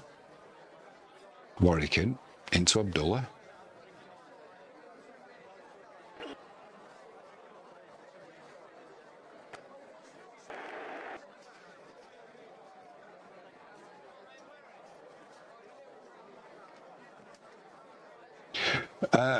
No Jofra, says Daz. For me, opening bowlers against the Pakistan. Possibly not, mate. And I'll tell you for why. I would be like, I think if you're going to have Tong and you're going to have Jofra, then you've got two bowlers there who can potentially get you wickets, but they can also potentially go for runs quickly. I think you'd need, ideally you'd have Atkinson and Tong, or Atkinson and Jofra Archer. I don't think you can open with Jofra Archer and with Tong against Pakistan. It depends what, you know, do you go a bit more cautious in the first test? It's a difficult one, isn't it? I suppose you've got to see what the wicket's like as well first. Are you bowling first in the first innings as well? Makes a difference. I just think the safer version would be to either have Jofra opening with Atkinson or Tong opening with Atkinson, but Tong and Jofra opening, it's a risk. It's a risk, mate. But fortune favours the brave. Maybe that's what Fleming will do.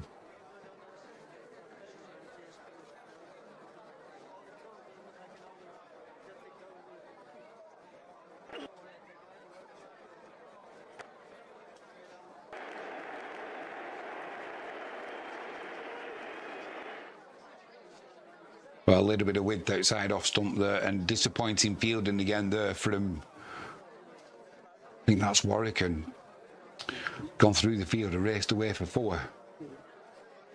Joseph's not happy with that.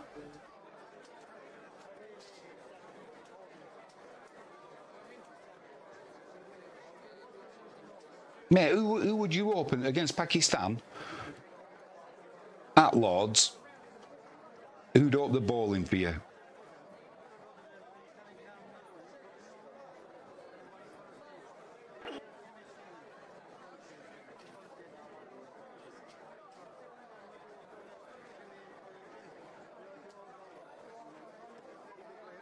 Bit of a waft outside the off stump there. From Azan.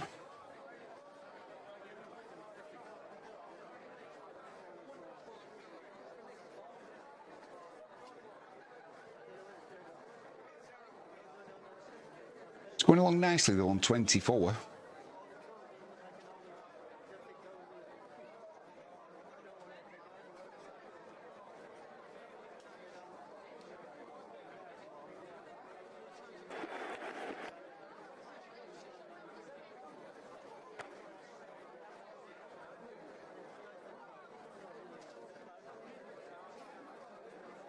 Just looking at that delivery again from Shamar Joseph.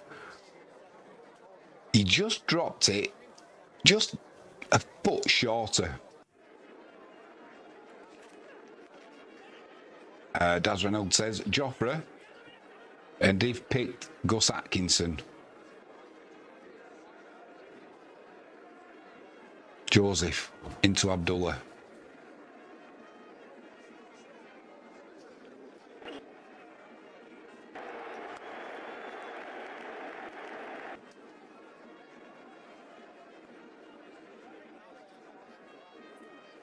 Just clip down to fine leg for a leisurely single.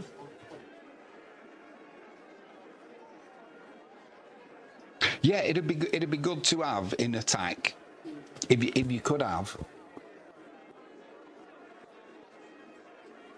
Tongue, Archer, Atkinson. Could you play Cass as an all-rounder? Because he can bat, can't he?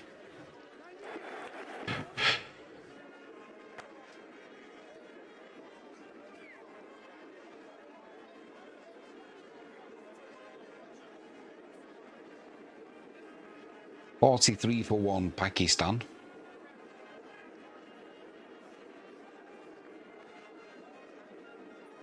Daz Reynolds says then it'll be 3 or 4 seamers and 2 spinners.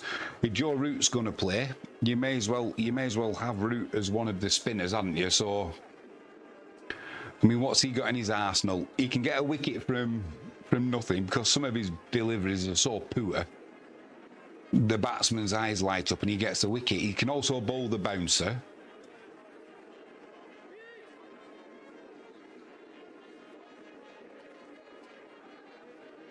But I think with our wickets in end of August, coming into September,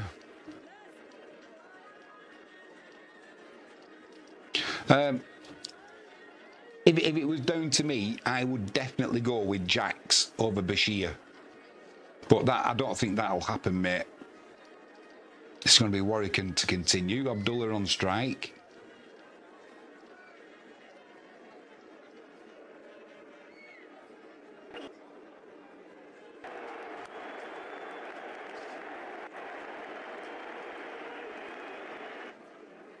I think because of Jackson, his white ball cricket that he plays, I think he's a far better batter than Bashir. In fact, I'm certain he is. Far better batter than Bashir. In the bowling stakes, I think they're very similar. Maybe Bashir's just slightly better. But for me, I would have Jacks over Bashir any day of the week.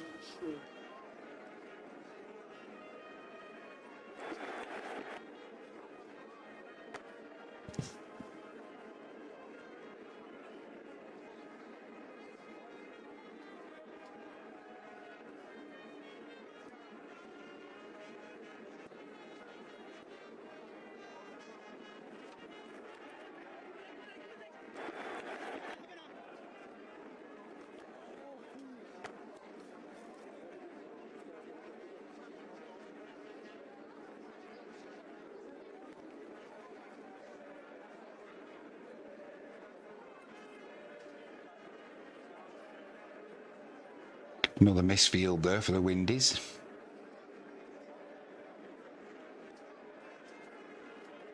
Here's one for you, Daz. Would you play? I'm not even bothered about thinking of a replacement. Would you play Curran?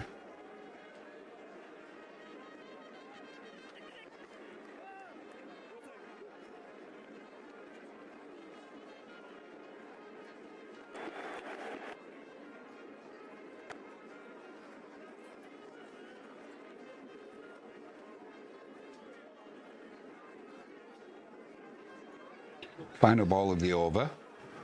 Warrican into his hand.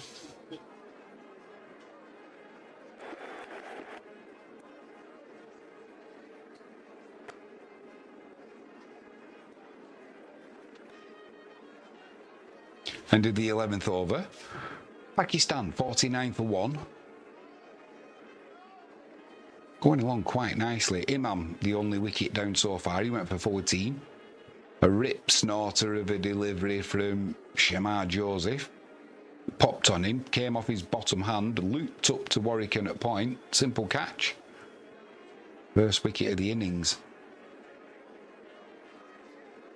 I think there again, with Curran, I think, do you know, in years gone by, I don't know how old you are, Daz, but in years gone by, in the 70s and in the 80s, medium pace, it used to be a bit of a specialist kind of bowling. Now it's either fast bowling or spin. But the medium pacers, they used to get in there and they used to be able to get it to swing as well. It's going to be Shamar Joseph to continue. Azan on strike.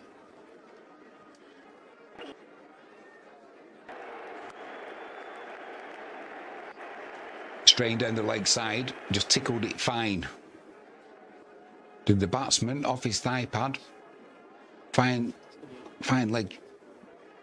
Tried coming around, but it just went so fine and raced away. That's a 50 up for Pakistan, 53 for 1. Yeah, years ago, medium pace, it used to be a bit of a specialist kind of bowling. And you don't really see it now. It's either fast bowling or spin. But with Curran, I think he brings something different, especially with his variation in pace.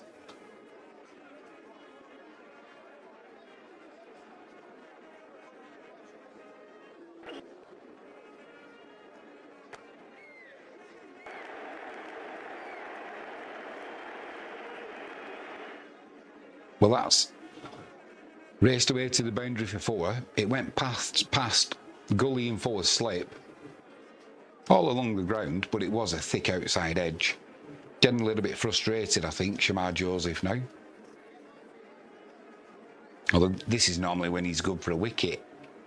Yeah, and again, I think with Curran, I think the way he can vary his pace would be a good thing for the England Test team. But there again, he plays so much white ball cricket. Is it going to be too much cricket to be able to play in the tests?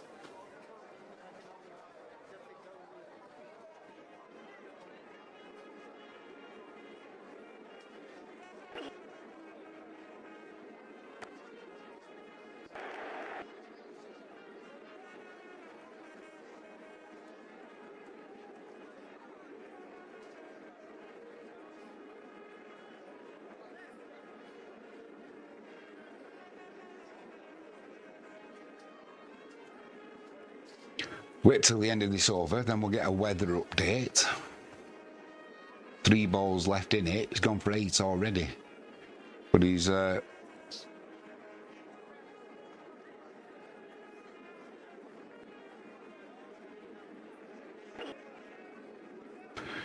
in the pace. Sliding down leg side there.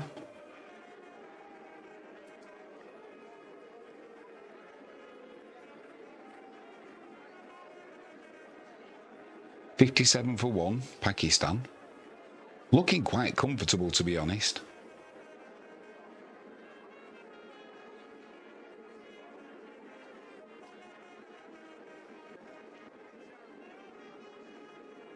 I think I'm going to have to turn the fan on.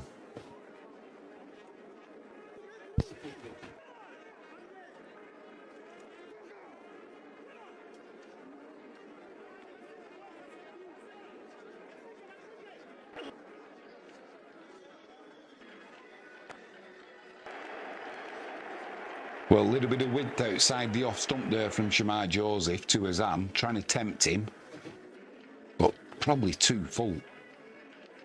He's got his knee down and driven that through the covers.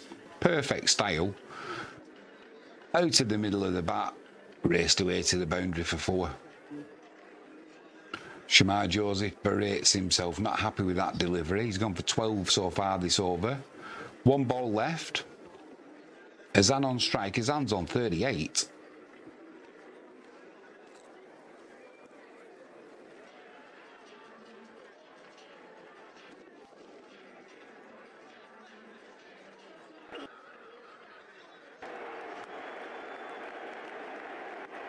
Well, this time Shamar Joseph overcompensates a little, goes 2 straight. Azan clips that off his pads, times it beautifully, beats the leg side field and just races away to the boundary for 4. 16 off that over, 4 boundaries. Leaking runs at the minute are the West Indies.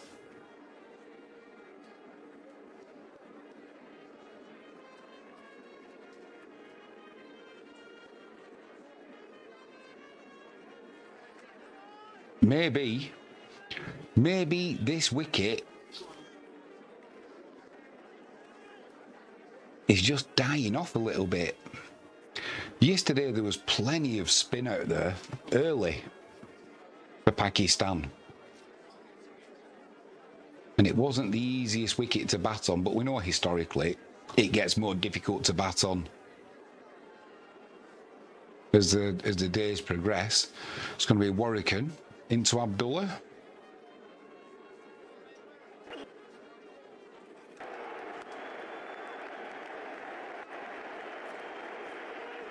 A little bit short, outside off stump, picked it up early Abdullah and just swept that square of the wicket. No fielder at square leg, raced away to the boundary, and short leg, he was in danger there of taking one.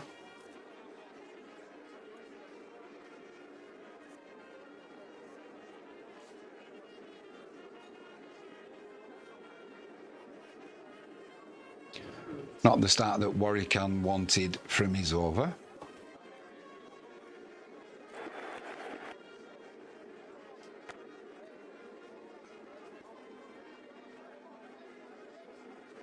That's a better line, better length.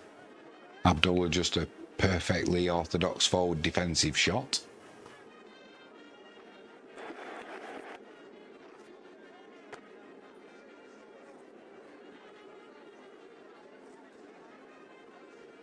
And again.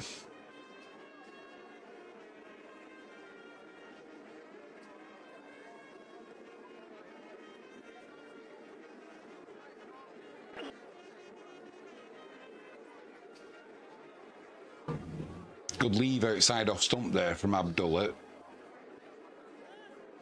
Read the flight. Read the spin. Oof.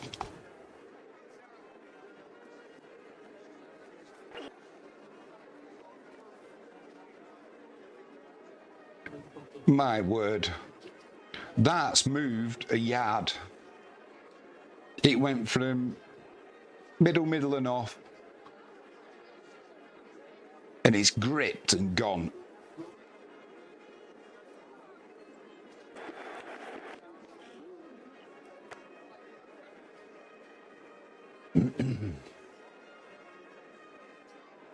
Well, he might have gone for 4 off the first delivery Warwican there.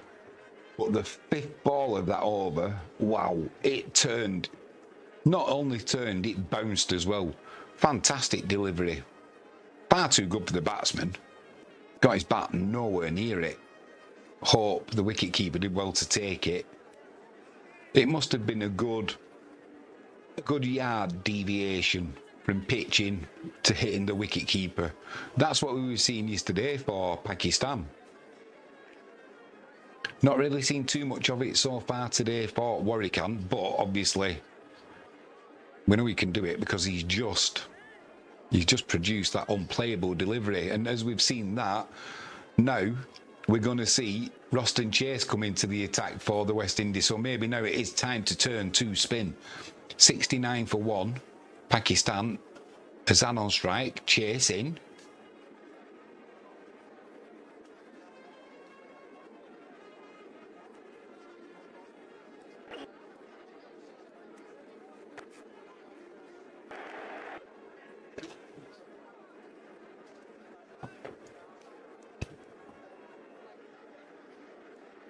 Just to drive through the covers. A leisurely single. We're just seeing that ball again. Actually, that's not the ball again. That's the 6th ball of the over and a little bit more turn. Almost came off the shoulder of the bat. Got away with one there, did Abdullah, who's on strike at the moment as Chase comes in. Orthodox slip, short leg.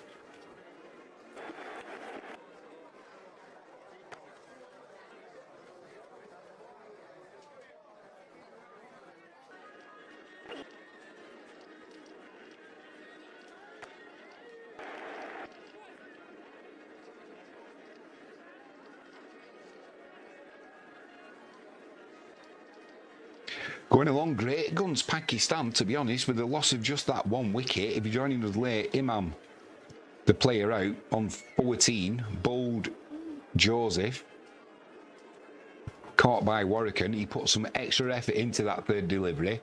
His 1st delivery got punished, put away to the boundary. Dot ball for his 2nd delivery, and that 3rd delivery, that extra effort, just a foot shorter, and it kind of popped. Hit him on the bottom hand and looped up in the air. Simple catch for Warrican.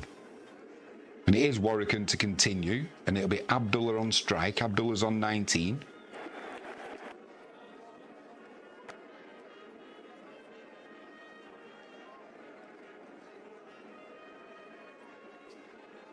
Warrican into Abdullah.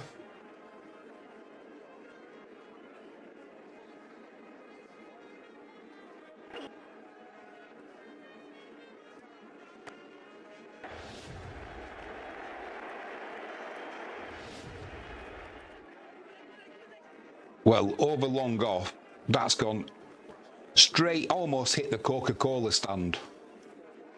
Right out of the middle. In fact, it did hit the Coca-Cola stand. I hope it's not put a hole in the roof. 87 for 1 now, Pakistan. Abdullah moves on to 25.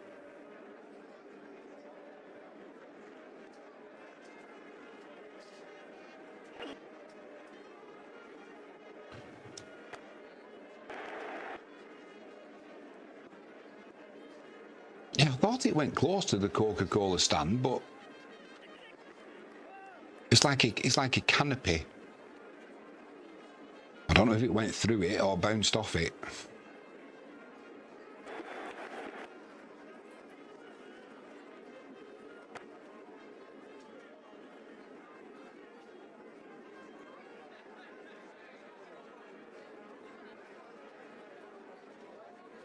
Seven from the over so far. 2 deliveries left.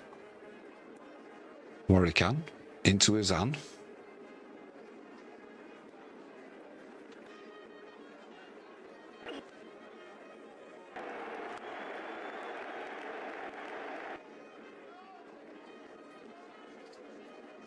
He pulls that and hits the fielder at short leg. Final ball of the over.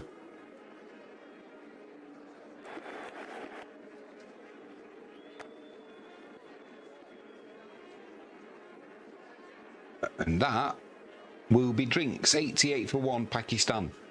And we've just seen running onto the field the groundsman. It's his party piece, isn't it? Apparently he's been doing it for years. There's 19 viewers watching at the moment. Does anybody know? I've asked AI, I've asked... Nobody knows. Somebody must know. What is the name of the groundsman who runs on at the Queen's Park Oval? He's been doing it for years. Nobody seems to know his name. I don't know his name. I've tried finding what his name is.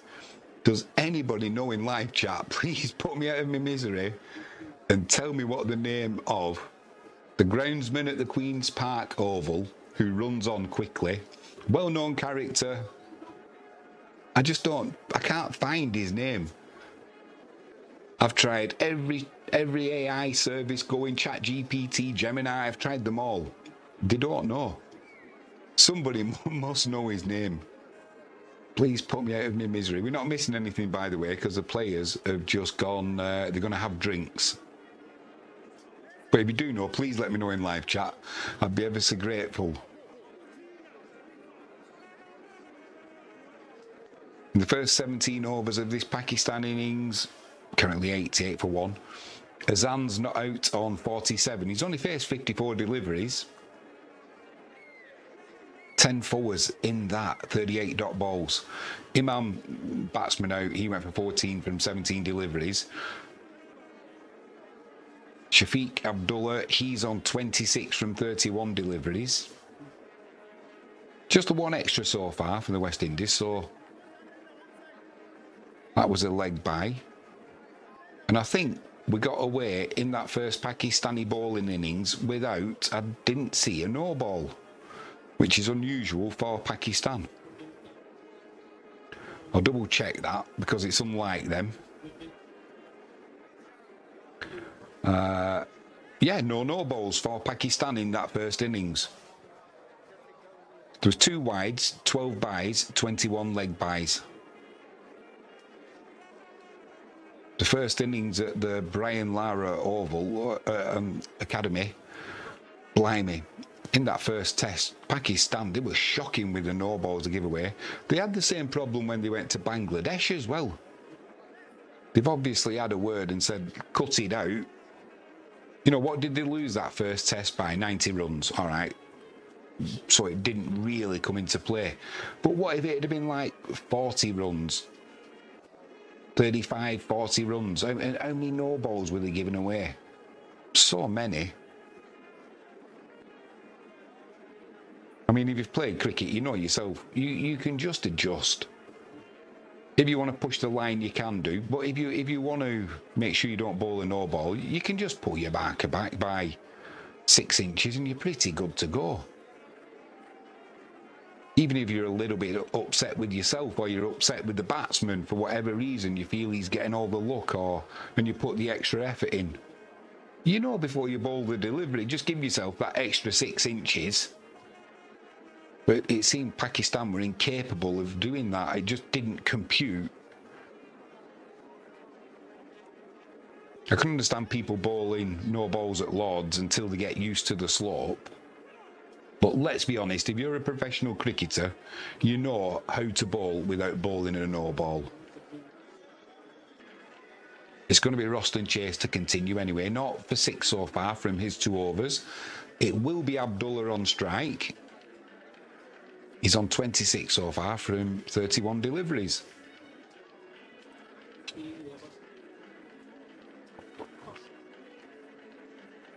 Did so well with the West Indies, getting up to 344 in that first innings. I didn't expect Pakistan to bat like this on this wicket.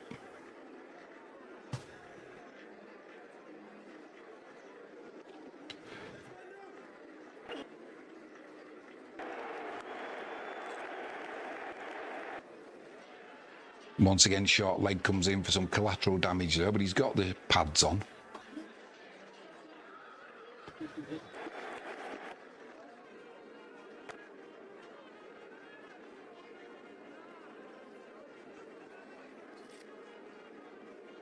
Two dot ball so far. Orthodox slip, short leg.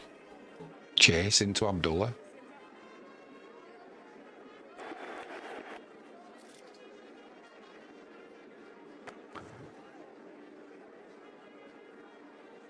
Just drives that to long on for a leisurely single.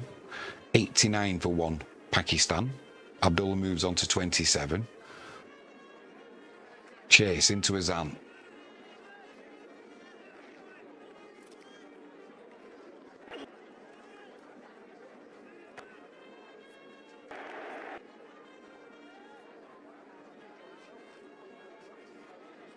He's on 47 Azan. I thought that was going to be it. But good fielding at backward point there, one-handed, saved the boundary, kept it to a dot ball.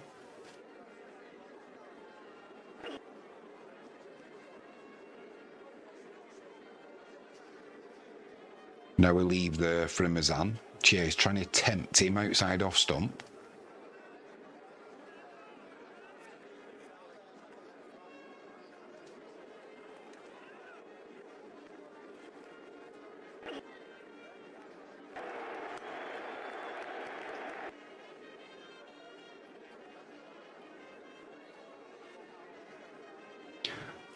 Well, that's the end of the 18th over.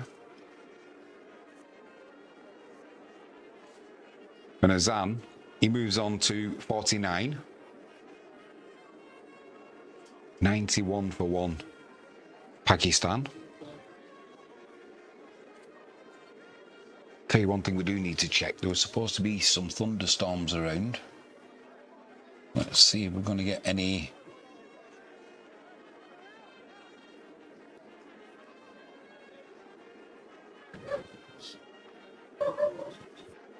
Ooh.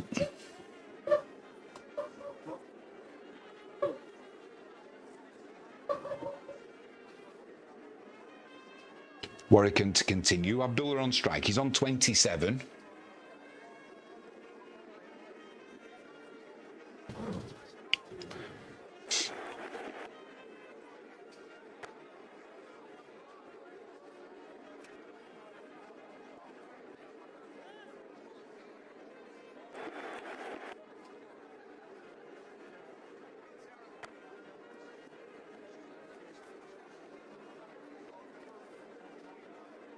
Quick single there from Abdullah.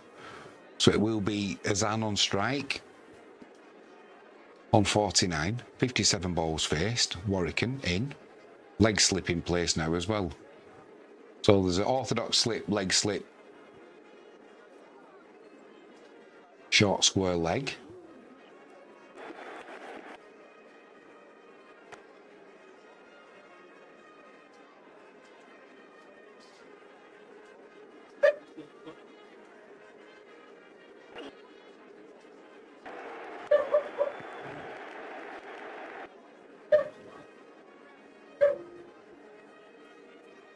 Thought he got the single there, but once again it hit the fielder at short square leg.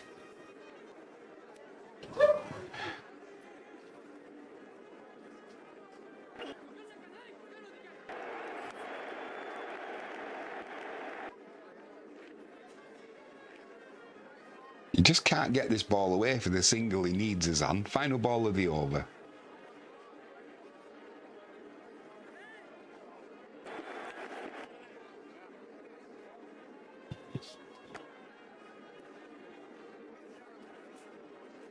Well, there we go, with a straight drive.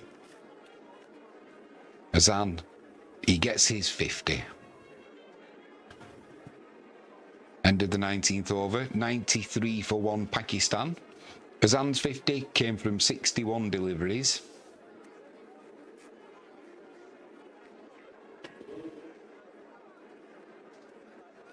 Ten forwards in that.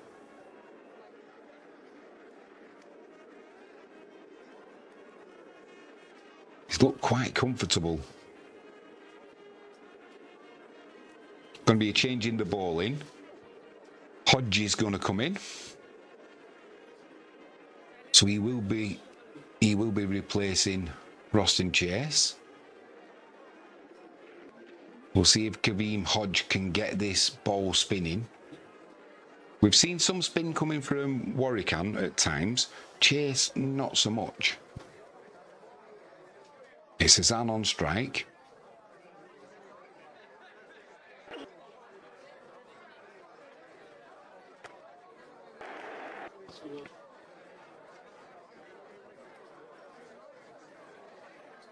Frankie James is in live chat. She says, "Hi, Daz."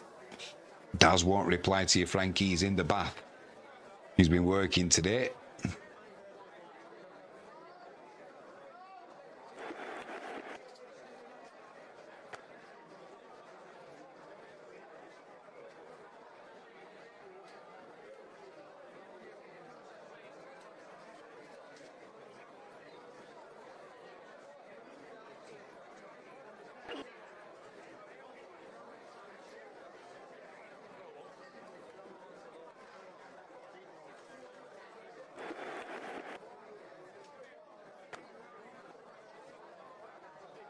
So Greaves is not available for the West Indies because of that thigh strain he suffered in the first innings when he was batted well.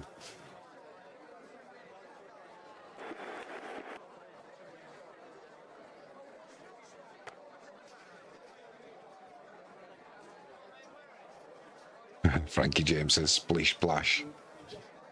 Splish splash, I'm taking a bath. That was a full toss there from Hodge. Didn't really get punished, just driven down the ground for a single.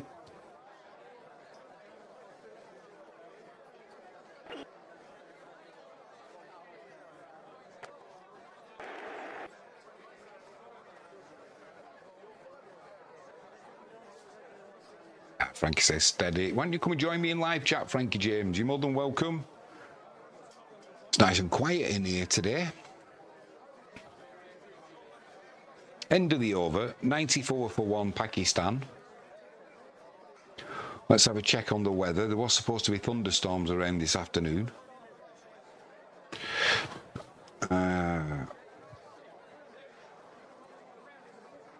Weather report for Port of Spain.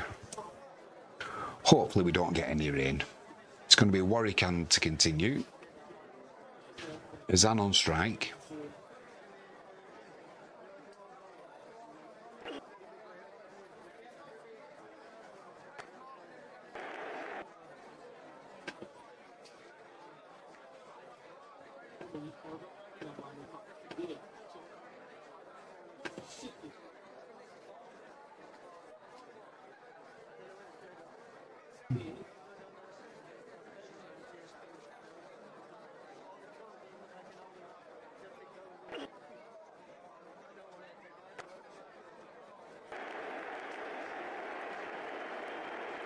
Well, Warwick into his hand there.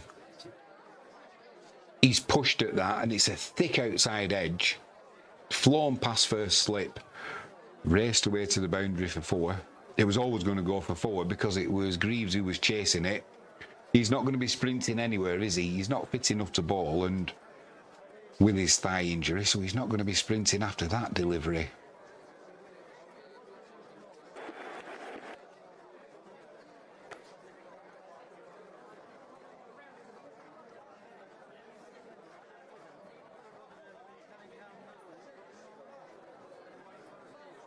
Warwick into his aunt.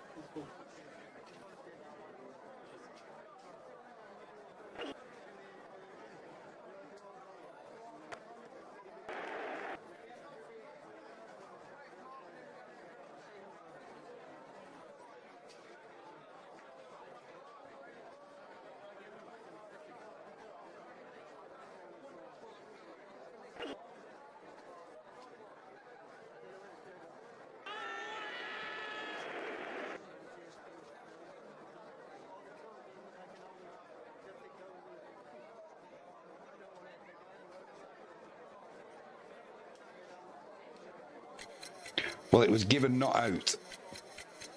Warwick into his arm. Went for a sweep. It's rattled into the pads. Whether that ball's sliding down leg side, but Hope seemed convinced. Is there a bit of glove there? Is there a bit of... If there's no bat and no glove, he might be in a little bit of trouble here, you know. Oh, has it come off the back of his glove as he's swished across?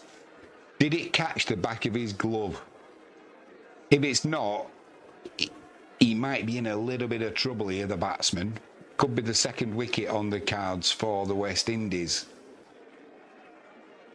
Been a little bit tardy with getting ultra edge and ball tracking in this series. There's a concerned look there on both the Pakistani batsman's face.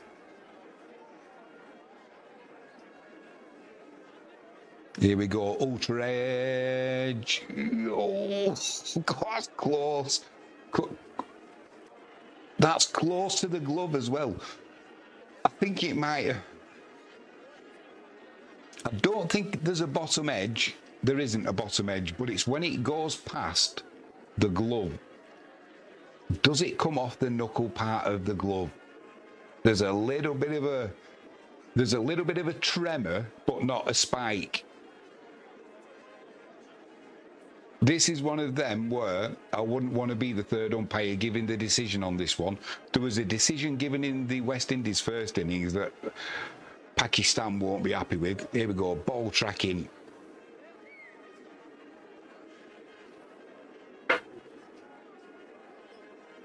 It's got to go. He's got to go. Well, the decision is out. He's got to go. So Warrican gets his man. Do you know, there was so as Anawais, he goes for 57 from 71. That's a big wicket that for the West Indies, because he was looking good. But do you know when the when Ultra Edge, it shows the two angles for the ball.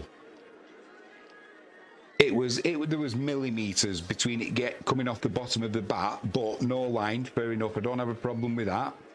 It then carried on, and where the bottom hand, the knuckle part, as the ball was passing by, there was the slightest of long tremor, but there's no definite spike. And then for me, I'm glad I'm not making that decision. No definite spike, so you can argue the toss on that one all day. But pitching, outside off, impacting line, hitting wickets. It's when you play the swish, the cross-batted shot, you're always leaving yourself open to the LBW. And Azan, he paid the ultimate price.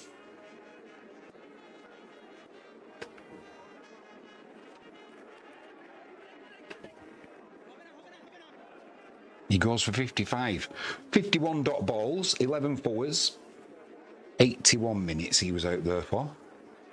98 for 2 now, Pakistan.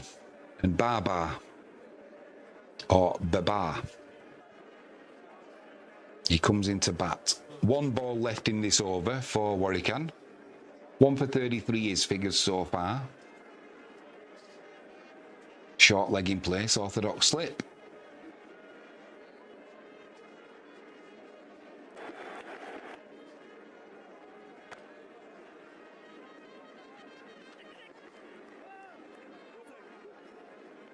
Dot ball to end the over. Live chat's open. Let me know your thoughts. What do you think of the West Indies first innings total of 344? Do you think that kills the test match victory chances for Pakistan? We were talking earlier on about what the fourth innings chase, the highest fourth innings chase here at Port of Spain. I think the highest is just over 400, and that was back in 1970 something when I was a lad. I think the average fourth innings chase for victory at Port of Spain is around 170 something. So unless in the second innings when they bat, unless the West Indies absolutely fall to pieces, they've put themselves in a really strong position in this second and final test of the two-test series. Two-test series, it does my head in. You should have a minimum of 3. It's going to be Seals to continue into Abdullah.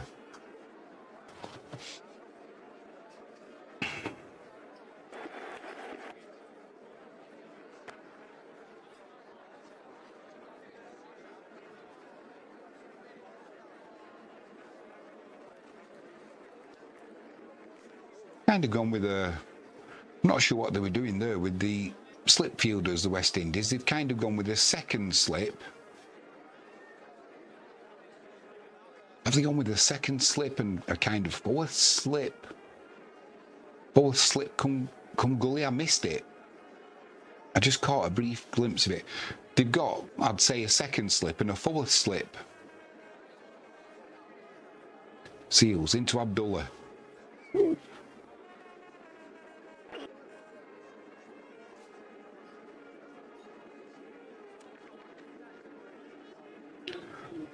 Well, how that's missed the outside edge, I have no idea. And how it's missed off stump, I've no idea. And a great take by Hope, because it's absolutely took off. It's gone over the top of the bails on the off stump. That's how it missed it. That's almost an unplayable delivery, that, from Seals, and Abdullah's just rode his luck. Blimey. Seals into Abdullah.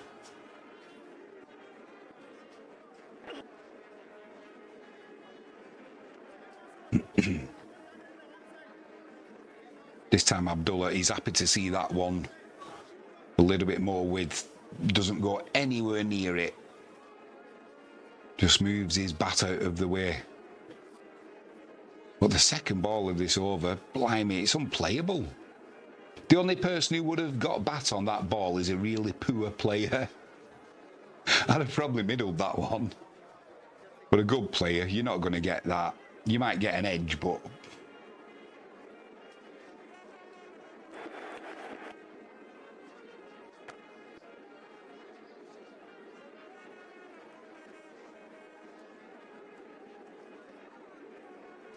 saw a good interview. I saw it yesterday as well with Jaden Seals at the lunch break, where he was talking about what he wanted from cricket and, you know, from being a youngster.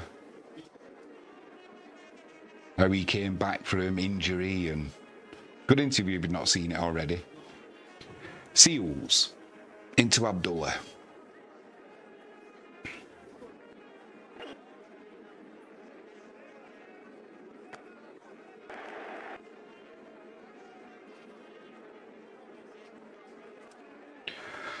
Pushes that back past the bowler. Approaching triple digits. Pakistan 98 for 2. Almost at 22 overs. Just one ball left of this Seals over. Not for 10 so far, his figures. He steams in.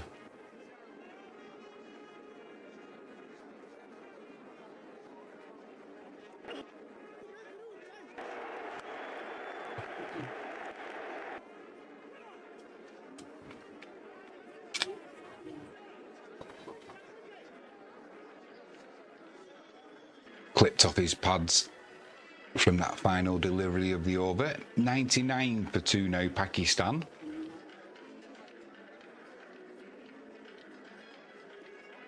Oh, that's what I was doing. I was checking the weather.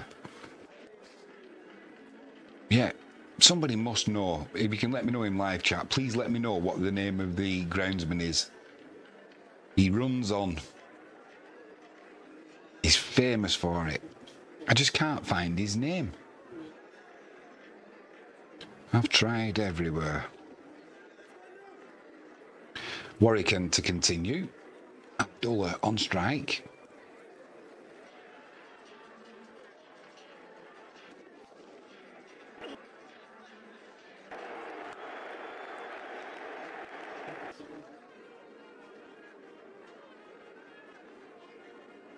So it's showing us 32 degrees. And the way this wicket was behaving, the way that they were getting the movement, the seamers were getting some movement. There was more rain around yesterday though, but they were getting some movement. But when they went to spin, I think it was in the 11th over or something like that, the very first ball Usman bowled, I thought Shane Warne had rocked up. Here's going to be Warwican to continue. Abdullah on strike.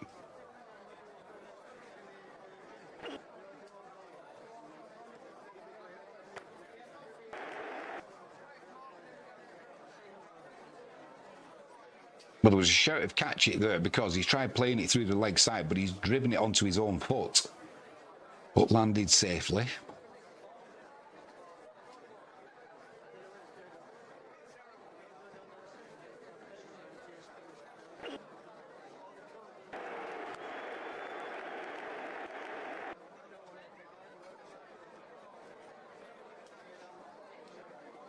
This time he does get the leisurely single through to the leg side.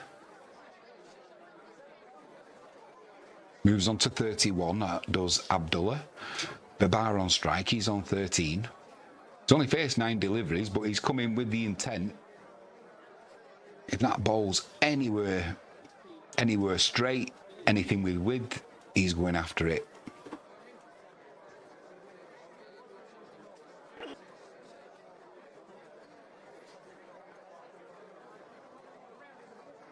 Beat the outside edge there though, Warwicken. He had a good push at that, a good firm push, did Babar. Too good for the batsman.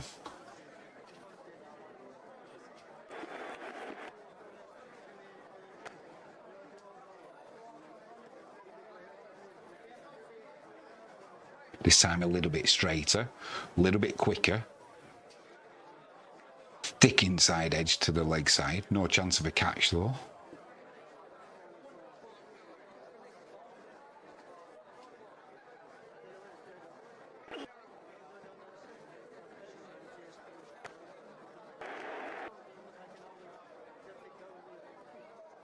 Well fielded. I guess you'd call that a silly cover. It's not a silly mid off. And there was, I think, there's a little gust come across there. He was just going into bowl there, Warwicken, and you saw I think he got a face full of dust. He had to stop his run up. Starts again, comes in.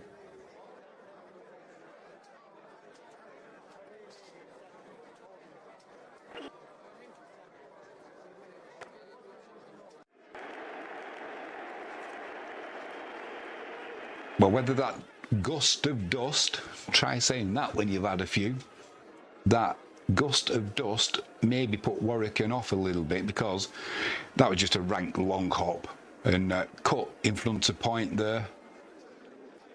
Raced away to the boundary for 4. 118 for 2 now, Pakistan. Abdullah's on 31 and Babar, he's on 17 from just 13 deliveries. Yeah, I don't know if you saw that yesterday. He was so reluctant to change the field, Babar. It's almost like bordering on stubbornness. Absolute stubbornness. And Muhammad Ali, we saw him pleading, put a third slip back in.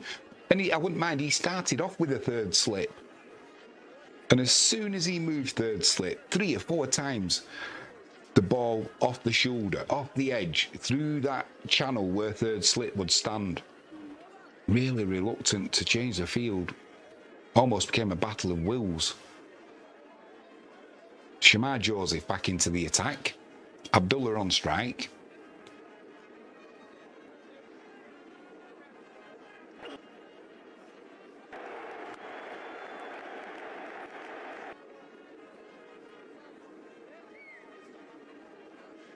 Good fielding on the leg side there, saved a boundary. Keeps it to a dot ball. Shamar Joseph so far, 3 overs, 1 for 28. Yeah, he's gone for 28, but importantly, he got the wicket of Imam. Imam didn't really get a start, didn't get going. That was thanks to Shamar Joseph. He runs in. Abdullah on strike.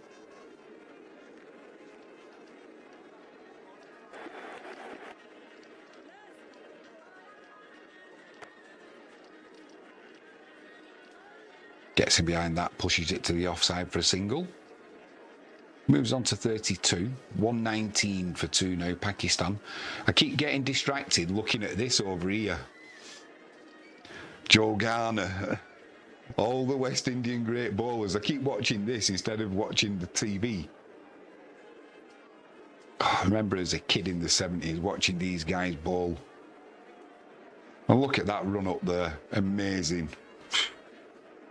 Shamar Joseph into Babar.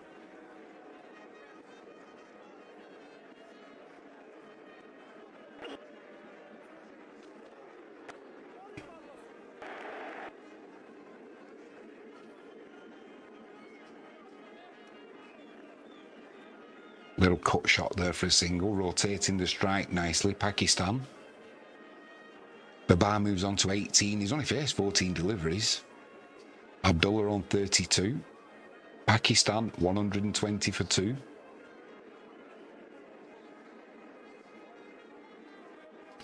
Three balls left in the over. 2 singles from it so far.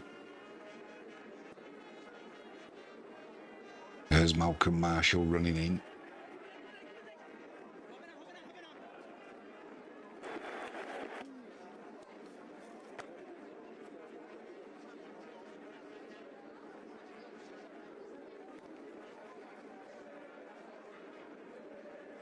Do you know, if you're in live chat now, I obviously, I don't know how old people are, but if you're West Indian, who was, you know, when you had, say, Joe Garner, Malcolm Marshall, then you had Michael Holding, the number of fast bowlers, Curtly Ambrose and Courtney Walsh, and do you have a favourite pairing of opening bowlers?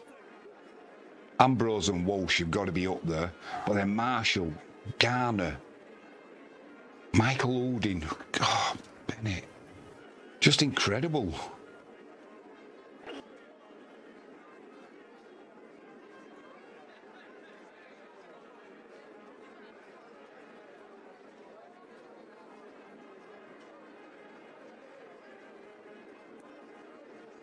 Do you know when them West Indian bowlers were bowling at the peak? Like I said, in the 70s, I used to watch them as a youngster, and I can remember thinking, how are you supposed to play against that?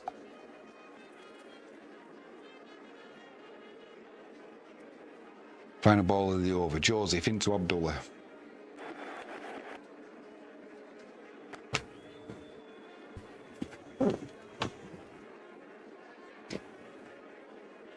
Yeah, how 120 for 2, Pakistan. If you were a batsman, how were you supposed to play against Malcolm Marshall, Joe Garner, Michael Holding? It was almost impossible. All you were trying to do, I guess, is survive.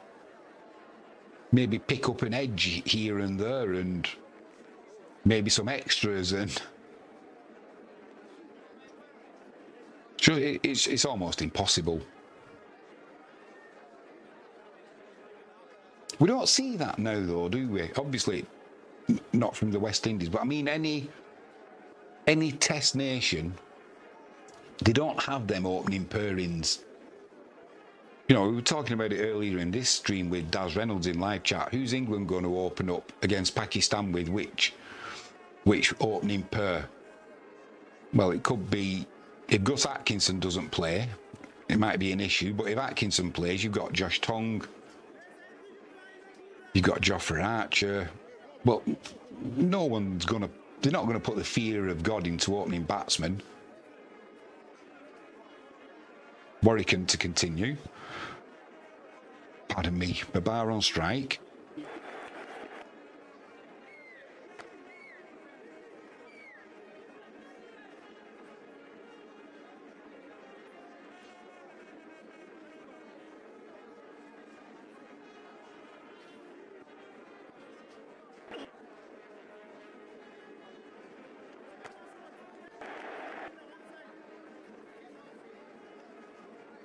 Thought about a quick single there. Good job they didn't.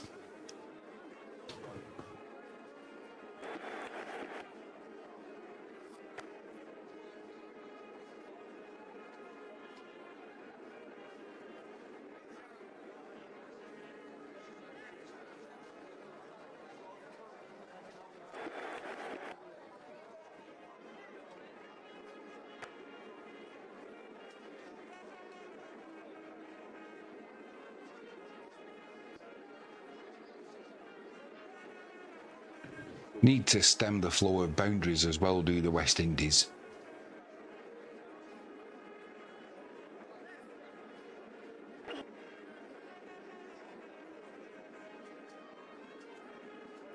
Oh my word. He's pushed and he's stretched for that one. Did Abdullah. Just beat the outside edge. Plenty of turn. Too much turn actually for Warwican.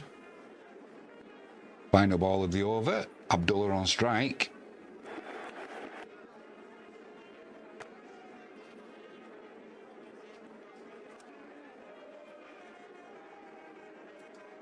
121 for 2.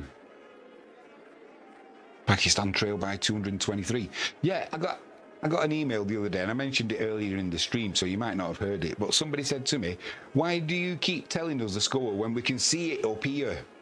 You know, like now you can see that Pakistan are 121 for 2. We can see that it's 27 overs. My reply is, people who listen to the stream, what if they're visually impaired, or, you know, what if they're completely blind? It's an audio. It's audio commentary. And it's like, not everybody's got the vision, so you need to give as much in the commentary, you need to give as much of a description as is possible. So that's why. And it's going to be Shamar Joseph to continue. 1 for 30 so far from his 4 overs. Babar on strike.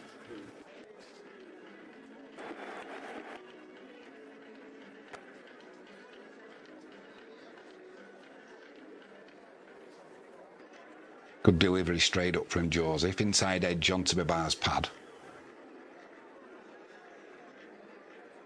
Good defensive shot, but the way he's been going, Babar, 19 runs from 19 deliveries. The main thing is not giving him the opportunity to score.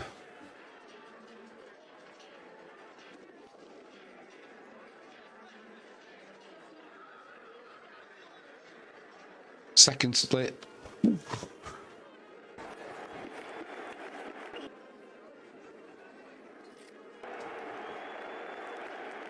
Shamar Joseph says, hello, Babar. How'd you like this one? Bangs one in there. Babar, he tried swaying out of the way, then he tried putting his hands in the way, anything to stop that ball from hitting him. He's even looked round at Shamar Joseph and gone, well, what am I supposed to do with that? What a delivery that was. These guys over here would have been proud of that. I mean, Babar's going great guns, but even he struggled with that delivery. Wow.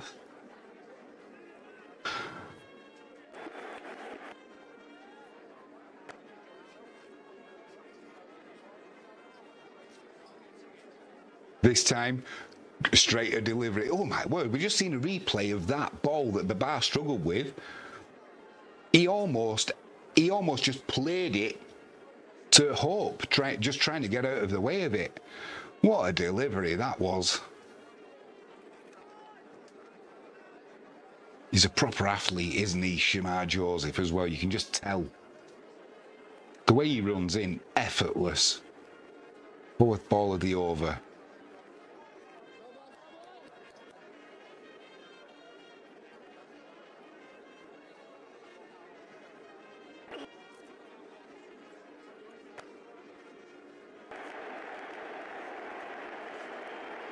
Well, this time, a little bit of width outside the off stump. Just a little bit of width. And Babar says, I'll have some of that, son.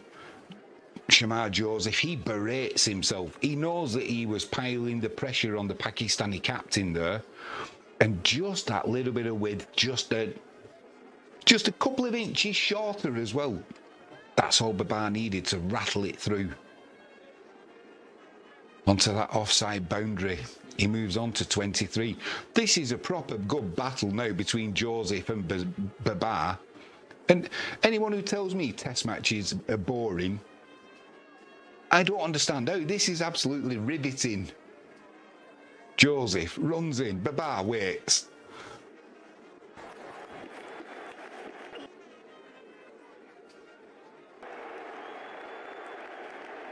He says, let's see you drive that one. Let's see you cut that one to the boundary. Get in there. He thought about the hook. Then he didn't bother. And as Shamar Joseph there carried on with his run up an extra yard or two, Babar just went like that, looked at him and pulled his thumb back. Final ball of the over. Thank goodness, says Babar.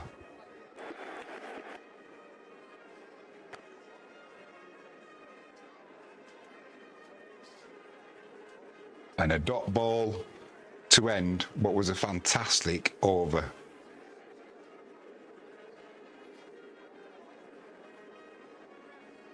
Fair getting through the Rovers as well, the West Indies. What have we been going now? Couple of hours since tea. And just, well, not quite, but 28 overs gone, so does help when you've got spinners bowling though. We're just having another look at this delivery.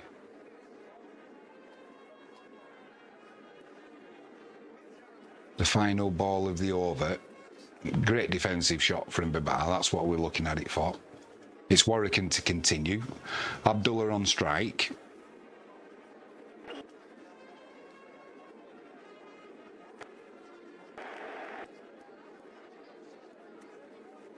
Can't find the gap.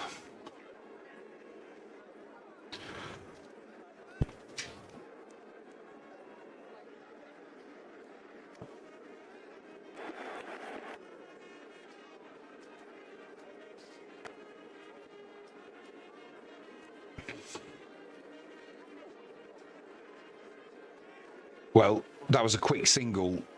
A direct hit would have seen him out.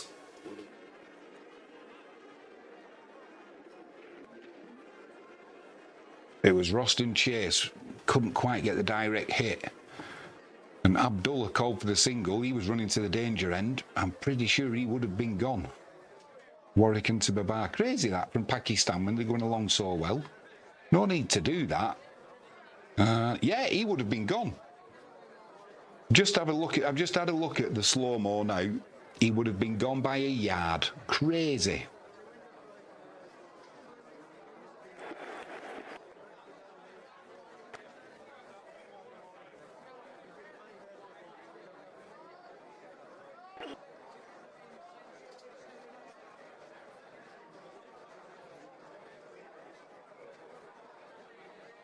Bar on strike.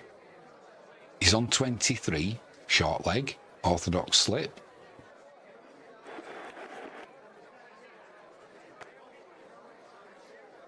Bit of a slower delivery there from Warwican. He doesn't give the ball as much height.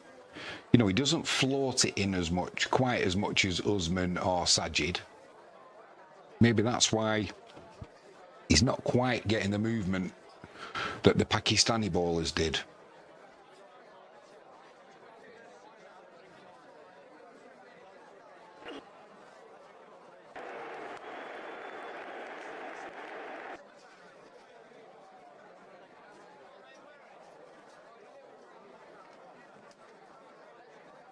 One, 2, 7 for 2 now, Pakistan.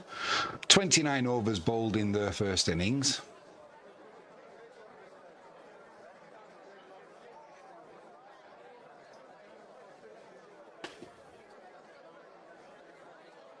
Just looking for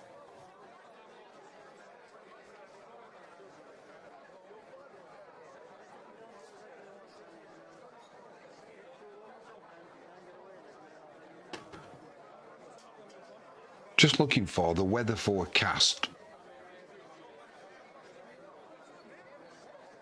Just looking for the weather forecast for the remainder of this second test in the port of Spain.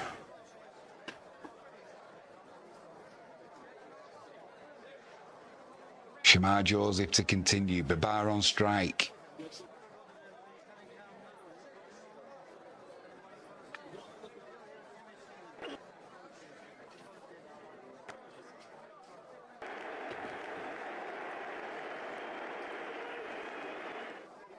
Well, 1-0 to Babar at the start of this Joseph. He slaps his thigh, does Joseph, with frustration. A little bit of width outside the off stump.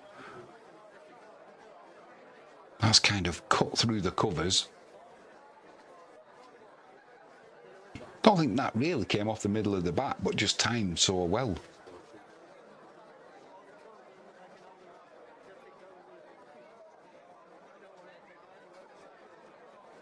You know, looking at the weather for tomorrow and Wednesday, Thursday looks fine. Possible rain tomorrow and Wednesday. Thursday, if we get there and it's game on, 34 degrees Sunshine all day. It's just tomorrow and Wednesday that's looking intervals of clouds and sunshine with thunderstorms. Shamar Joseph into Babar. Second ball of the over. First one went for 4.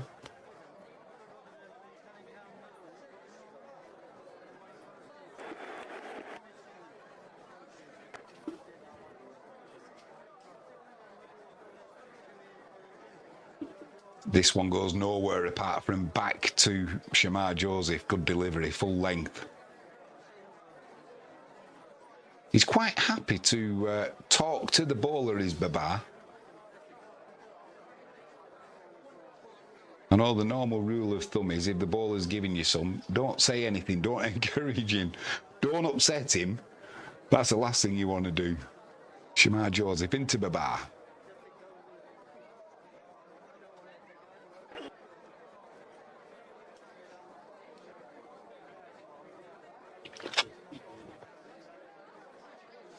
This time Joseph, effort ball there, 142 kilometres an hour, slid down leg side though.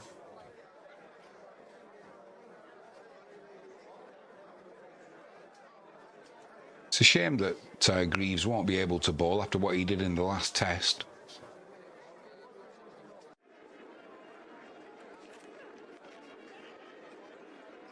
I've forgotten that Abdul is actually out there batting as well. It's all about Shamar Joseph and Babar at the minute.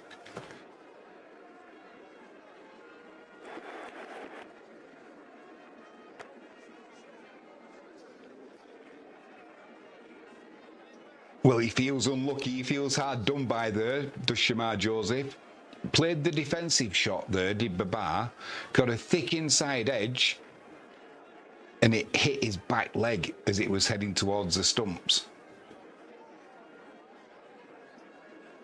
A little bit unlucky there, Shamar Joseph, or should I say Babar was a little bit lucky.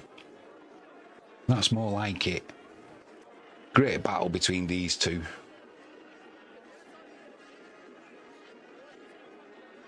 Partnerships 33 so far from 53 deliveries. 131 for 2. Pakistan.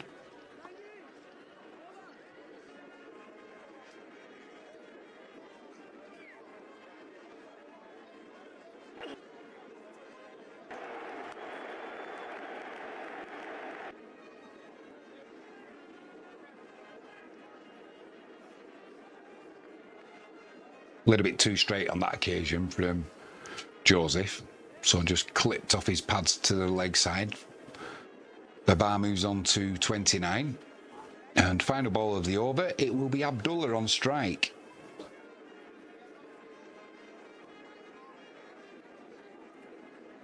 The good thing for Joseph is both right-handed batsmen, so not continuously having to change your line.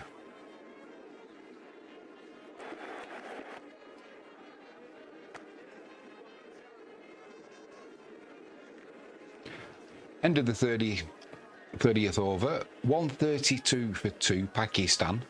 Abdullah's on 33, and that final ball of the over, perfect forward defensive to a fast bowler.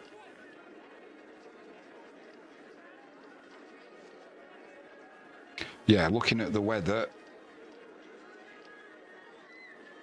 for day 3, similar conditions. A morning thunderstorm is possible, then partly sunny. There may be a delay or short stoppage if a shower passes over the ground. Day 4.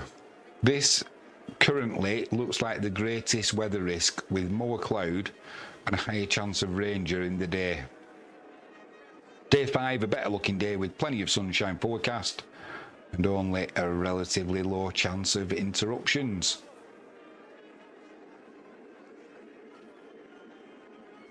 So the forecast, it's not perfect, but it's certainly playable. Every day carries that risk of the odd tropical shower or thunderstorms, typical for Trinidad at this time of year. At the moment, day 4 looks the most vulnerable with rain.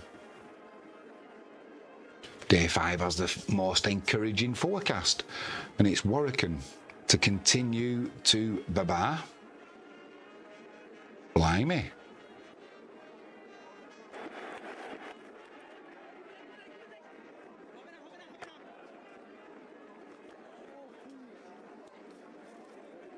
Well, Warwican, he floated that ball up to Babar. Babar's just driven it back past him, didn't really time it, leisurely single. He's turned around Warwican and kicked the floor. Really frustrated with himself there. I think he wanted to keep Babar on strike.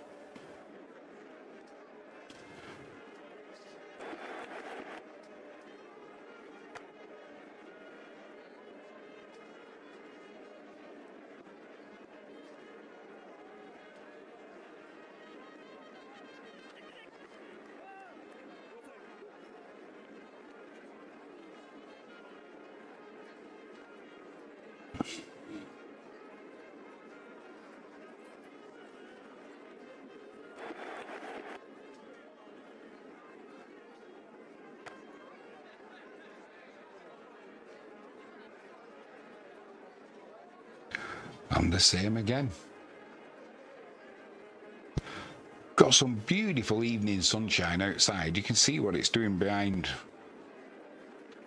20 minutes, isn't it? Go and get some refreshments. Don't miss the battle going on between Shamar Joseph and Babar. You include Abdullah in that, but Babar's the man he wants. Fascinating. We'll see you. We'll be back shortly.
Why won't you live?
back into my heart. 'Cause we could dance and run away, make me love you through the haze. Ain't no need to be afraid. I still hear your voice at night, make me feel right. Jump right back into my heart. 'Cause we could dance and run away, make me love you through the haze. Ain't no need to be afraid. I want you bad, you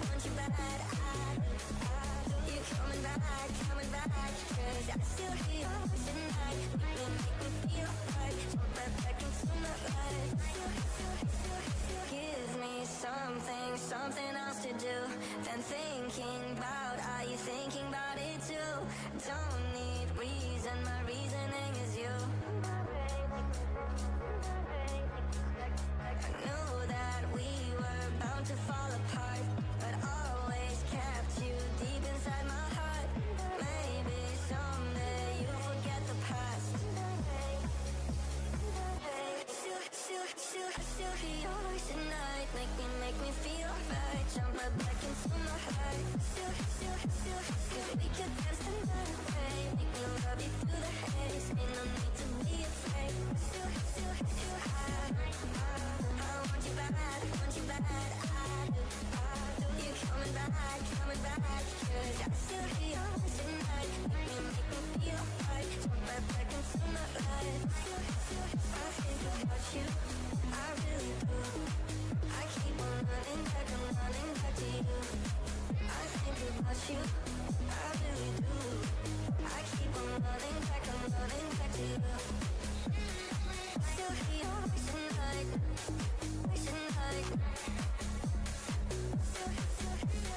I still hear your voice at night,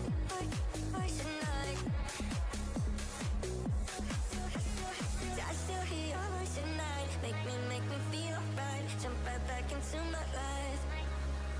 I do.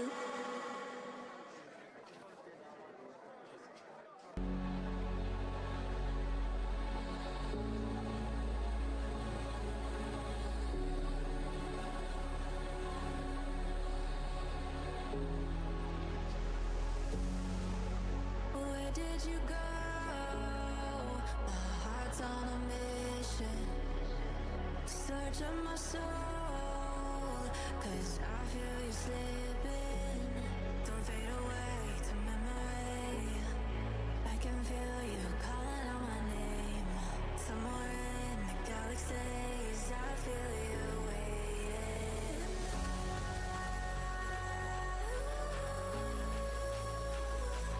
I'll run back for you, back for you, back for you.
in a tower, my retreat from the hood. I charted the grounds upon which one day I'll have stood. I wanna be to never be alone. So believe I really can.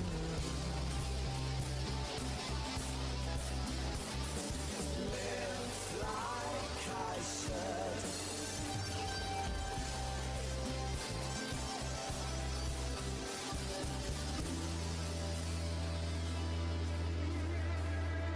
I'd call around now if I thought that I could.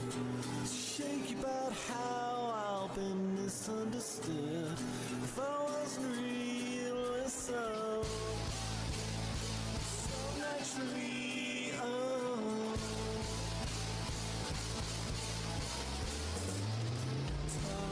tongue-tied I was.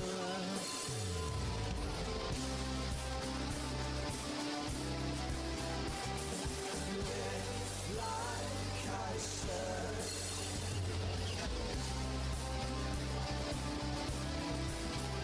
Would you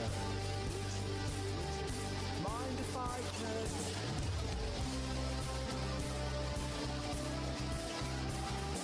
Live like I should.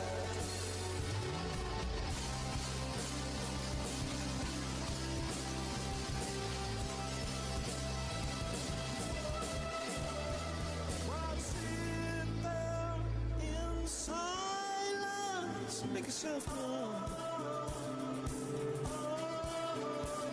for signals and guidance. Let yourself go.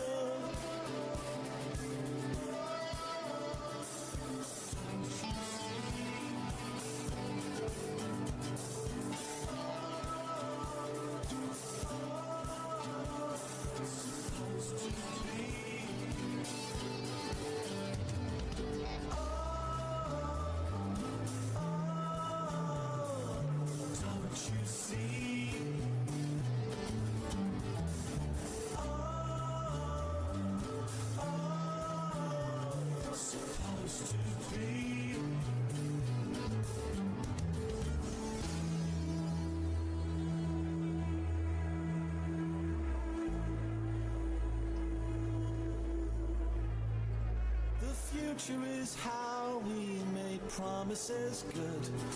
The promises now will turn bad into good. No c'est la vie, no. With destiny, no.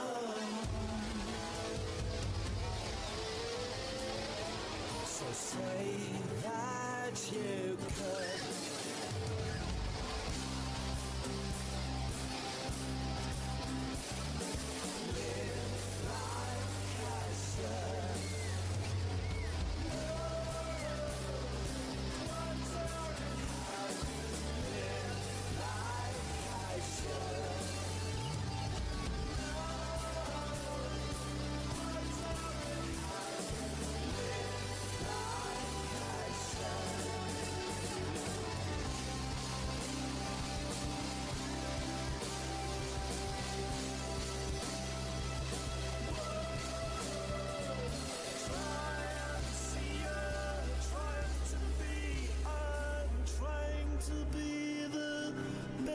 I can become.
Well, we're back after tea. And it is Warwican to continue. Abdullah on strike.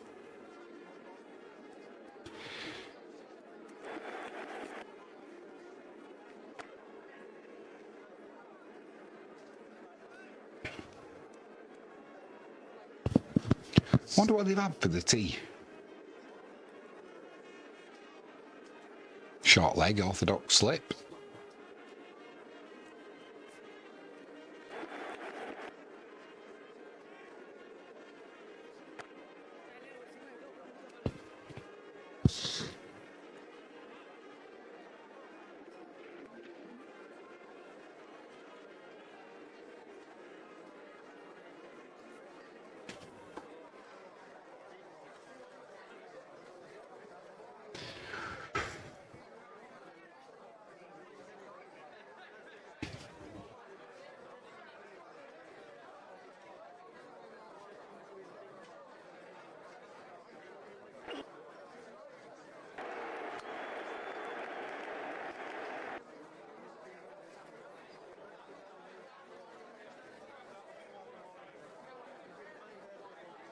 Couple of singles from the over so far.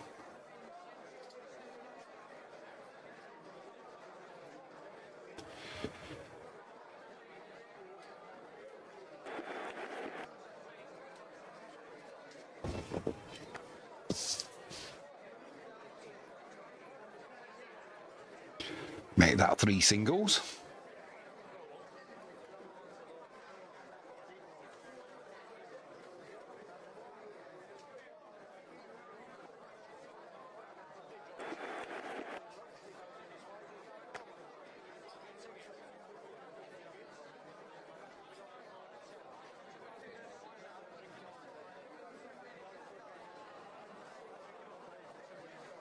Final ball of the over. The bar on strike. Warwican. Handballs in.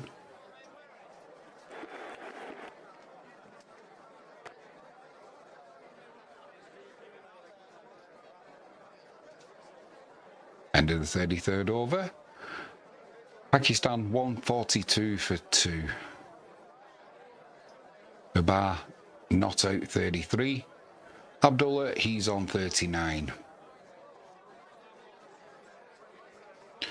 This wicket today has definitely changed since yesterday. It's a lot easier to score on today. There's a guy in the crowd there eating a burger. Looks like he's enjoying it. He's got a big thing of mayo right down the side of his boat race. His mates just said, "Yeah, you're on screen. Wipe your mouth. Wipe your mouth, son." It's going to be Kemar Roach to continue. 2 overs so far. He went for 16 runs, no wicket. So hopefully he will be in a little bit better form. It'll be Abdullah on strike. Is there a slip? No slip now, just a gully.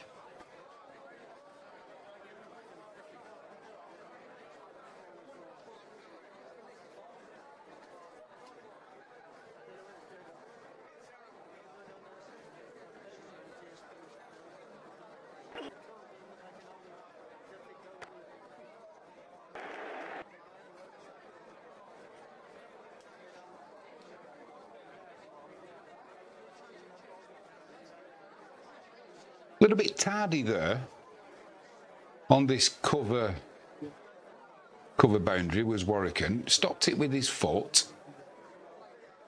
Maybe they're just checking the boundary now. See if it was a boundary, his foot. No, it's not. It will just be the 3. But he's a little bit tardy getting round there. I know he's bowling a lot of overs, but at the end of the day, it's spin. He's not exactly bounding in, is he? Roach into the bar.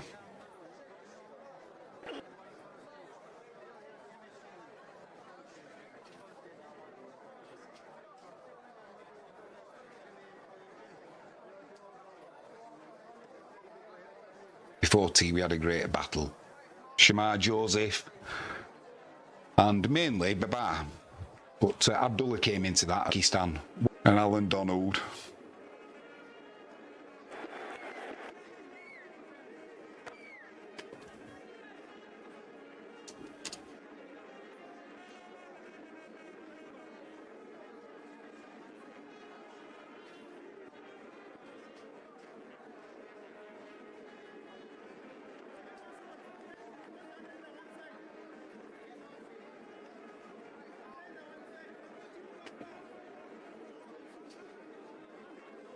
Roach into Abdullah.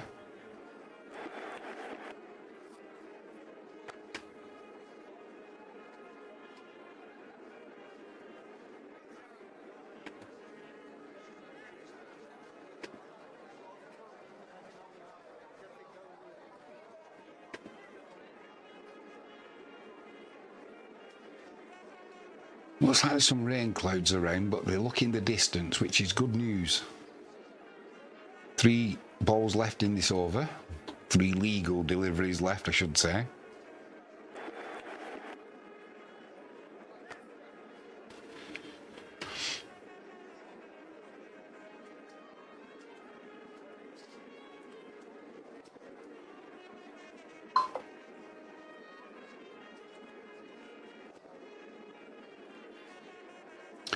Daz in live chat says English umpire. Who's the third umpire? It is Alex Wharf, mate. The TV umpire today, Roach, into Abdullah.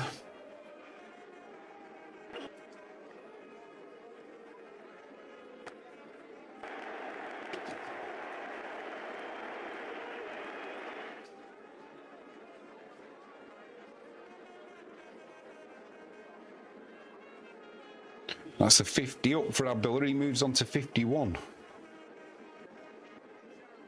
I think, Daz, it might be. Daz says, who's the touring side as well as Australia next year? I've got a feeling.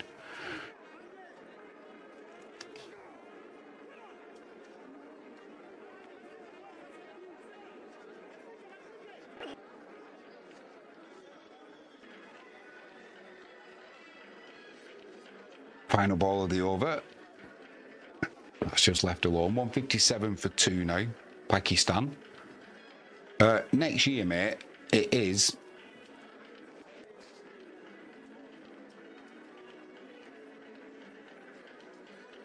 Bangladesh. But I'm not sure how many tests. I think that might be, once again, 2 tests. Actually, no. That's a one-off test. Yeah, next year it's a one-off test with Bangladesh. Then that's in late May. And then the Aussies, that's it. Because we're in South Africa at Christmas.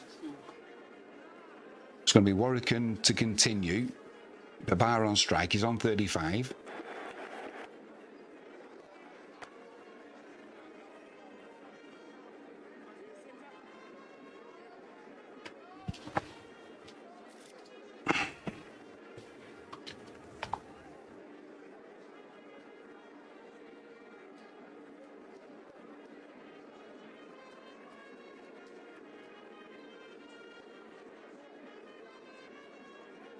Who's not sending me messages? Don't they know the cricket's on?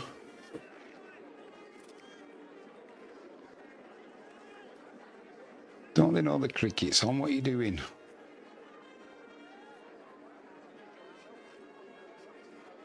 I think there might be another test against Bangladesh if, depending on how the ICC rankings happen, but I know there's definitely one.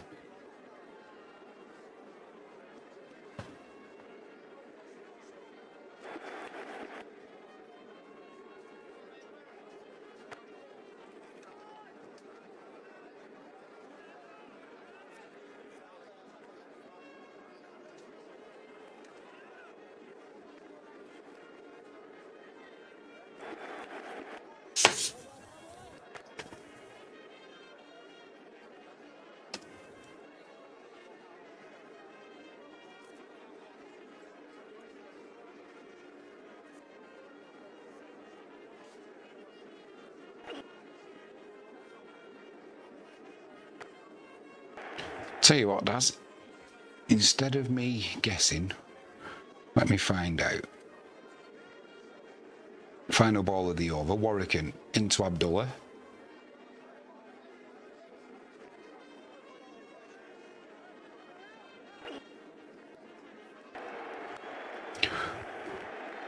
Thick inside edge to end the over. No chance for the fielder at short leg though, just a single. 159 for 2 now, Pakistan. Right, Daz, here we go. I've got it up for England. So this year we've done New Zealand. We've got August, September. We've got 3 tests against Pakistan at home. Then Christmas time and January. We're away at South Africa. That's 3 tests. Then we are away versus Bangladesh for 2 tests in February. We're away versus Australia in March. It's a one-off test at the MCG. That's the 150th anniversary test. We've got the 1 test against Bangladesh at the end of May. Pardon me. And then it's straight into the Ashes.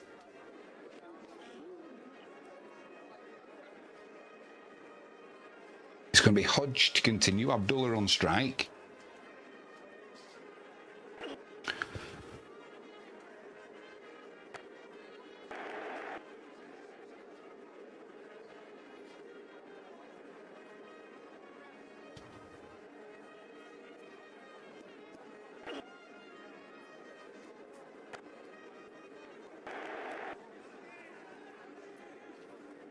That said, he hopes it's the same test wicket the 100 final is on.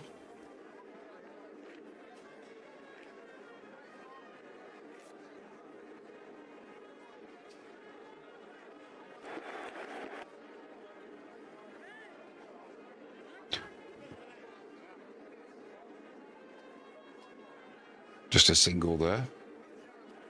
Take the pace off it to mid-on, scamper through. I haven't seen any of the 100 cricket, Daz.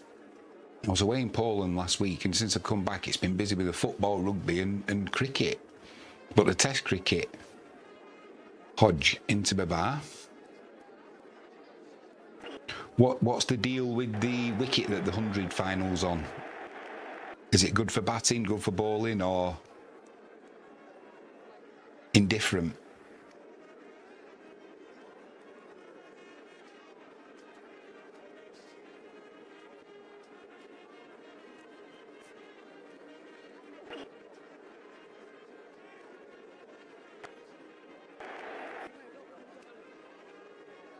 Missed out on that one there, Abdullah. It was a long hop and the drive went straight to mid-on. Final ball of the over.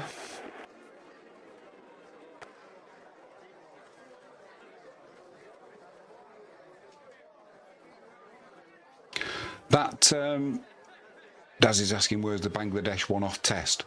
We've got...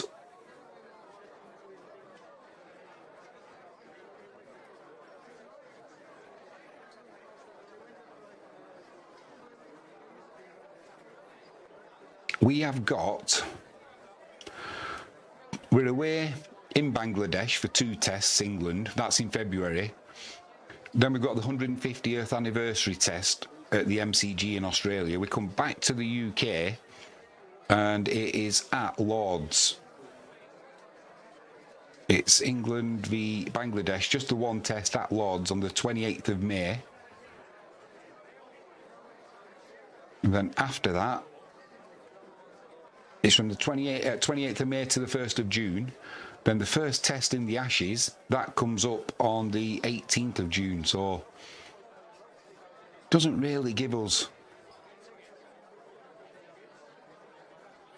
where's the one-off test? Daz said it's not till the 16th. I must be looking at something different then, mate, because I've got the 28th of May in 27, yeah, one-off test at Lord's, 28th of May to the 1st of June, England against Bangladesh. Warwican into Babar.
$162 for 2 Pakistan. 2 balls left in this over, just a single from it.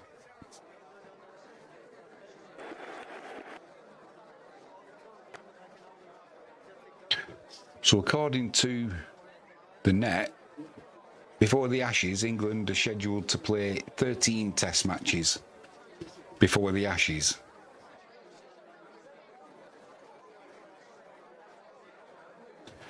Final ball of the over. Warwican into Abdullah.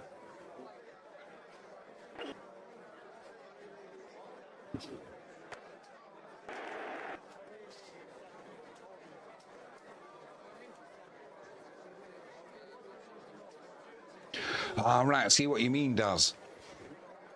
It's not until the 16th. You're on about the 100. The 100 final, 16th of August, then 3 days after Pakistan first test. Do you know what I'm gutted about? Gutted. I'm going on a cruise at the end of August. And I think I'm going to miss the second test against Pakistan. It's a bit of a kick in the pants. It's Hodge to continue. Babar on strike.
Well, he's found the gap there, Babar. He almost contorted his body into an odd shape so he could get the angle. Because it was a full-length delivery. And he did it all with the wrist at the end. Raced away to the boundary for 4, 166 for 2. Daz is saying, when do we find out the squad for the test against Pakistan? Not too sure, mate. I'm not too sure. I honestly, they might do it, a week before, something like that. They might be waiting to see as well how the results go in other cricket. You know, in other matches, to see who's going to be available for the test. And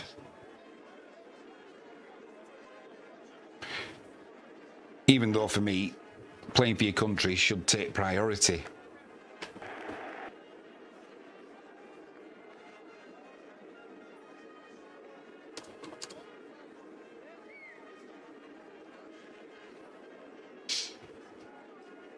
Final ball of the over.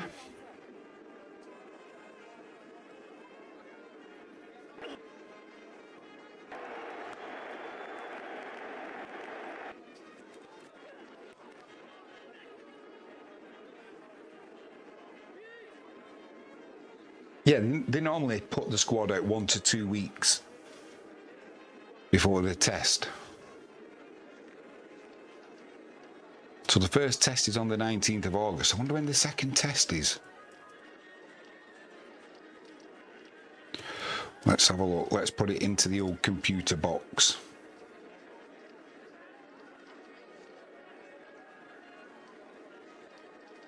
I think I fly out on the 29th of August, something like that. Oh, no. It's on the 27th of August. I think I must fly out on the 28th. Because it'll be a Friday. Gutted. Warwick on to continue. Abdullah on strike.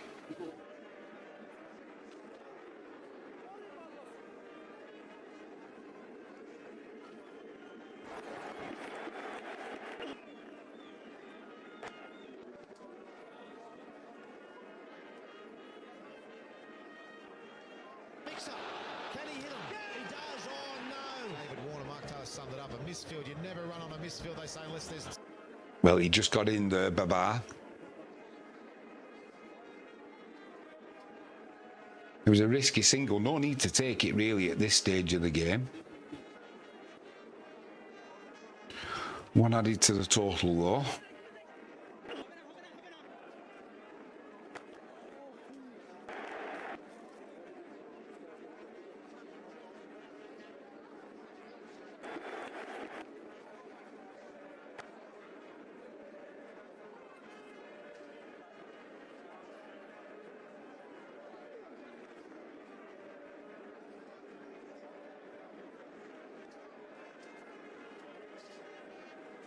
Three balls left in the over. A silly, I would say a silly cover in position at the minute for Abdullah.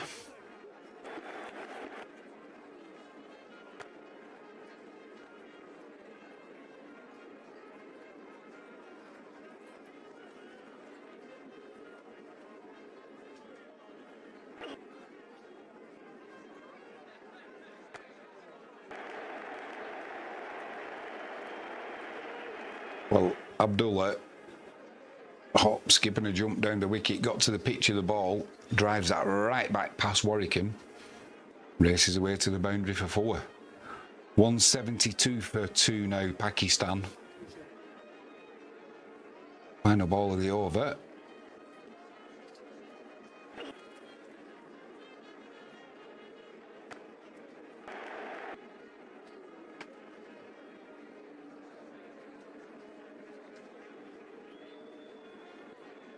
Just wondering how many overs have been bowled so far today.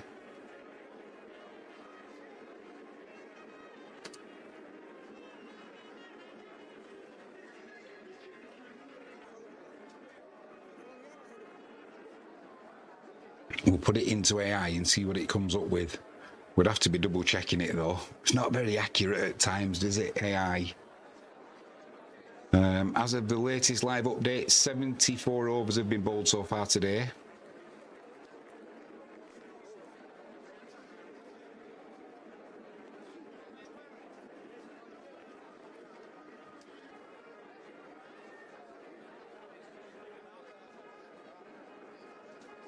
That's the good thing about spinners.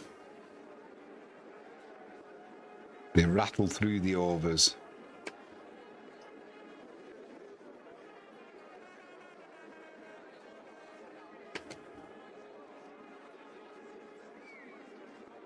So it's Hodge to continue. Babar on strike. 0 for 7 so far. Just an orthodox slip in place.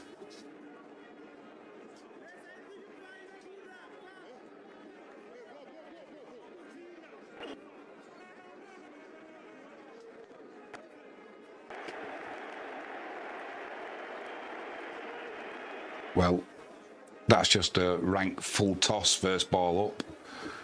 Babar's eyes lit up. Didn't miss, put it away.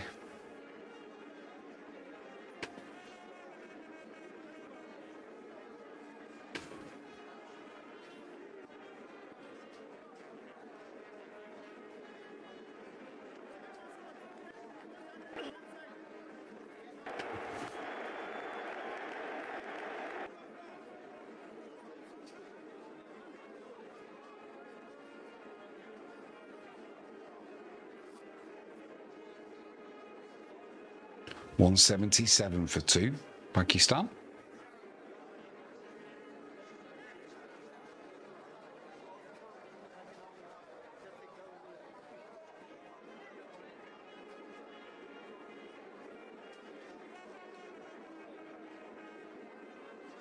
Hodge into Abdullah.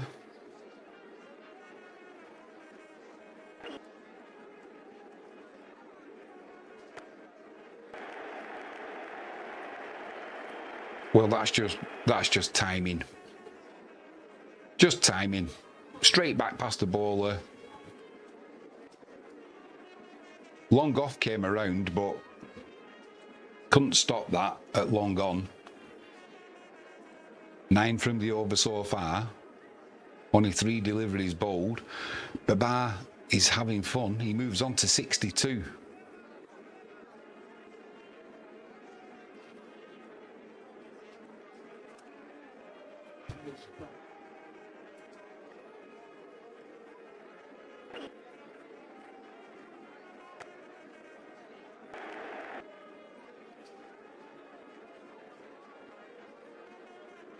Do you know we've had that 74 overs bowled during the day, 90 need to be bowled.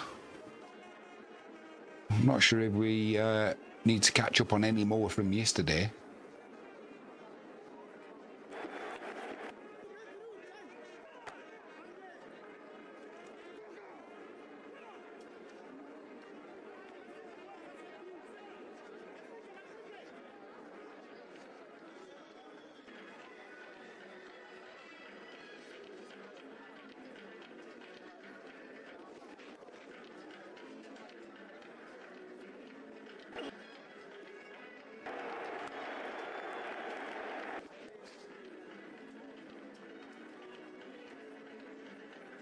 Well, Babar with that flick through the leg side, that takes him up to 50 from just 67 deliveries. He's batted beautifully. He started out batting like he was in a T20. But as the innings gone on, he's just become more selective. That great battle earlier with Shamar Joseph. I won't say he came out on top on that. I suppose in theory he did because he's still here. But that was a great battle between those two. Salutes the ground, does Babar.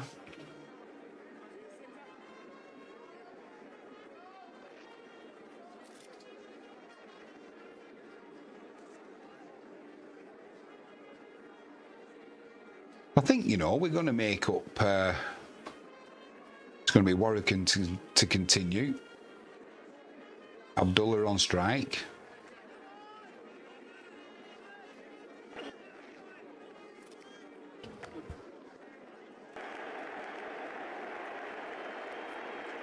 Well, just a little bit of width outside off stump. And a little bit shorter, but that's been cut past first slip.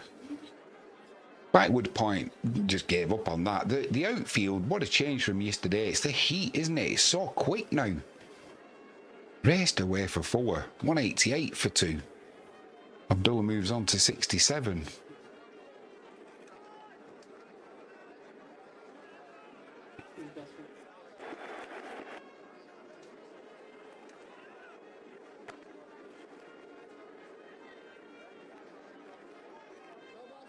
Now they take the quick single.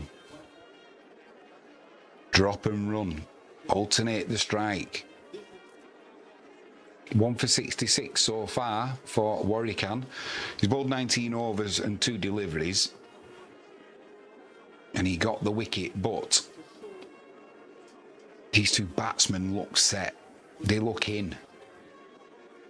And that 344 that the West Indies set Pakistan, I thought Pakistan might be getting 260, 240, the way they batted in the first test. Either this wicket has changed or the Pakistani bowlers were exceptional. And I think it might be a little bit of both.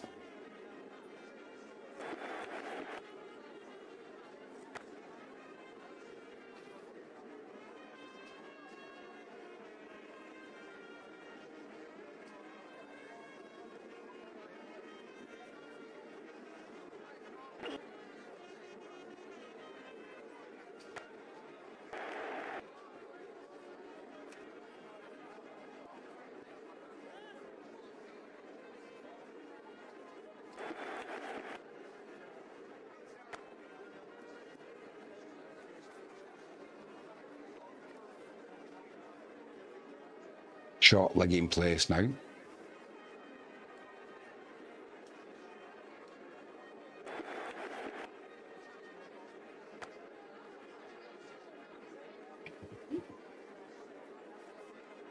Almost came into play, short leg there. Just put the helmet on a couple of balls before. Thick inside edge, but into the ground, not into the hands of the fielder. 189 for 2, Pakistan, going along nicely. Yeah, and it looks like we should be finishing on time.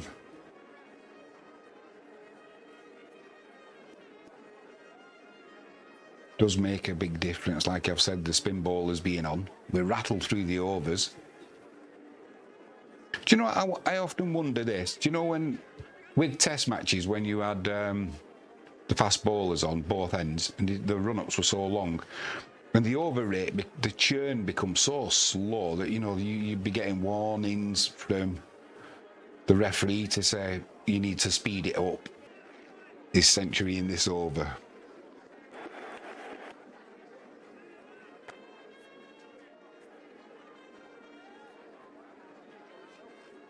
But not from that first delivery. Gets right in behind it. Forward defensive shot. No rushing on 98, is there? The field is spread. Plenty of gaps for the single. Do you want to take the single, the 198?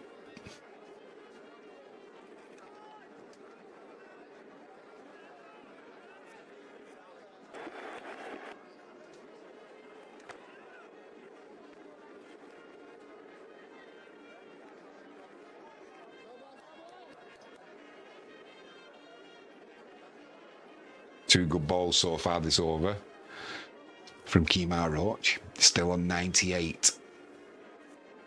Pakistan supporters, they've got the air horns going. They're the ones making the noise now.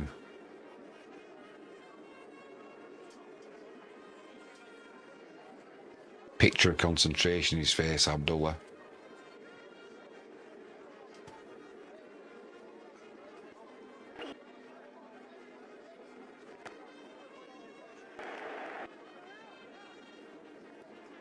Well, he almost got it. Almost. Cut that one. Fielder at backward point dived. Knocked the ball towards Hope. So it's a dot ball. Everybody's on the balcony waiting for this century. It seems like he's been on 98. He's been on 97 for ages. 98 for ages. Roach into Abdullah.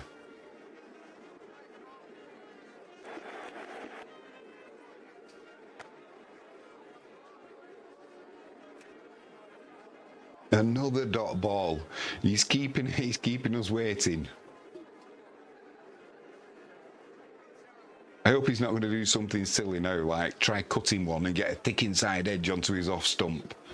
That'd be devastating for the batsman. Great news for the West Indies, but devastating for the batsman.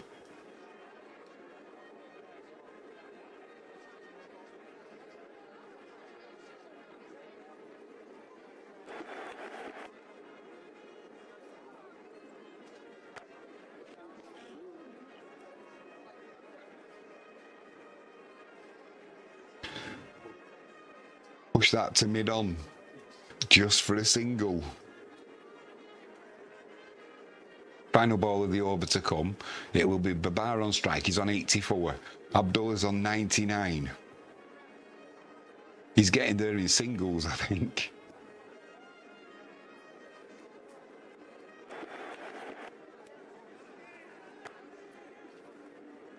So that's the end of the over. Dot ball. 255 for 2, Pakistan. It will be Abdullah on strike.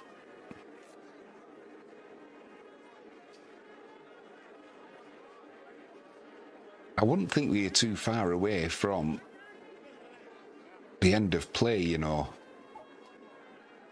He's not going to end the day on 99, is he? He's either going to be out or he's going to get that century.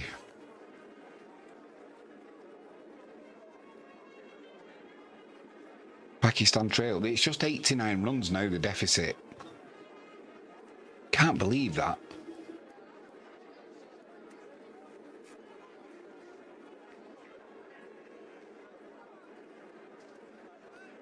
going to be Warwican to continue.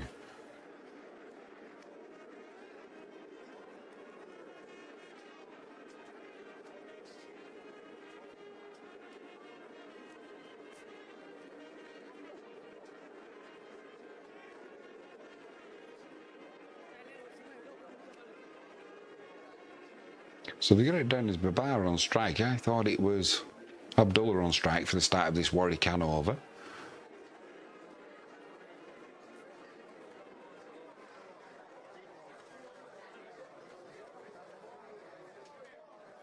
Yeah, it is. They've just changed it.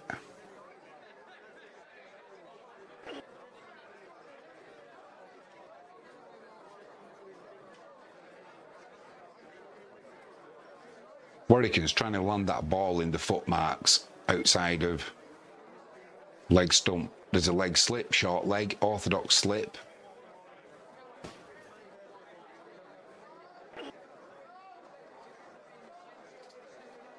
Everybody's on the balcony. Can Abdullah get the single? He just needs a single.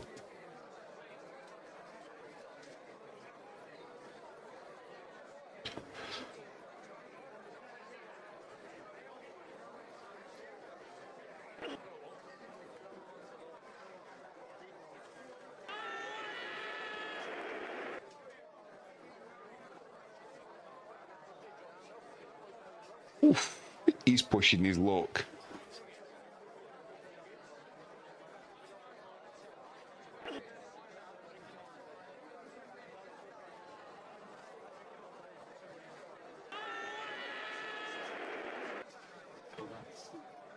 Big appeal for caught behind. Down the leg side, no edge.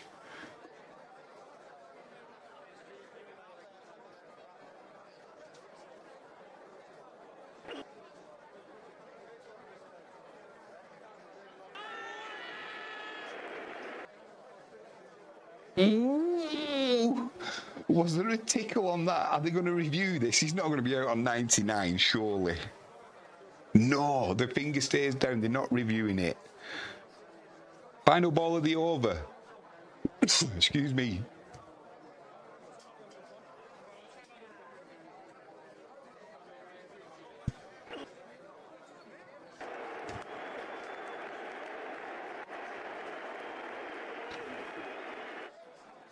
He's done it.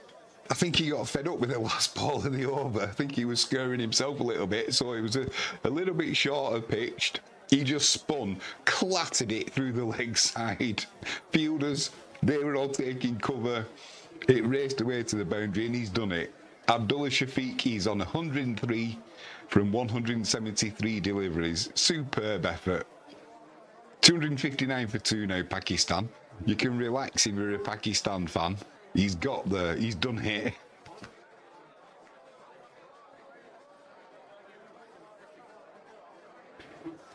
His 6th 100. Django at short leg, he took evasive action.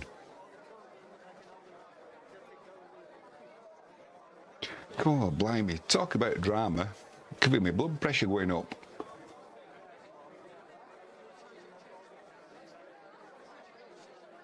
The bar goes over. They crash bats. The Pakistan fans, they are going crazy. He drops to his knees.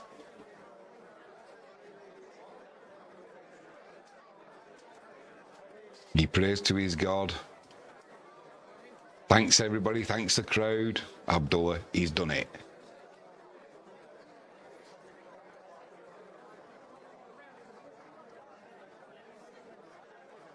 $173 balls. He's battled hard for that, because when he was first in, it was a lot harder batting on this wicket. As this day's gone on, it's got easier to bat. Babar's the next man to try and get to his century. He's on 84 currently from 119 deliveries. It's going to be Roach to continue. Not 30 so far from his 5 overs. But this wicket, it was doing all sorts of things yesterday. This morning, it wasn't easy to bat on. as soon as Pakistan have come to bat, it's like somebody's turned the wicket off. It's gone dead. There was a couple of overs where, yeah, did a little bit. Nothing spectacular. But I think with no rain about, the sun being on it all day, it's kind of died. There's not been that much turn. Can't just be the West Indian spinners can't get any movement compared to the Pakistani spinners. Kemar Roach to continue. Babar on strike. I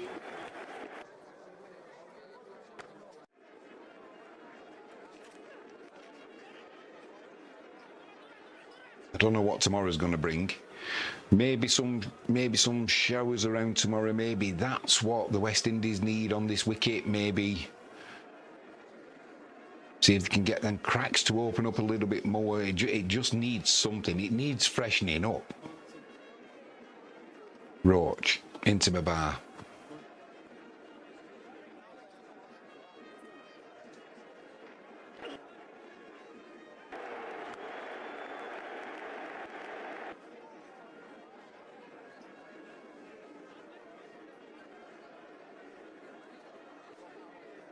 It's around this time yesterday that we were getting took off for light. Look, the lights are on, but there's a lot more sun around today, so we may get a little bit more playing. But like I said, the West Indies fans in the crowd, they've gone quiet. It's Pakistan making all the noise now. Roach into Abdullah.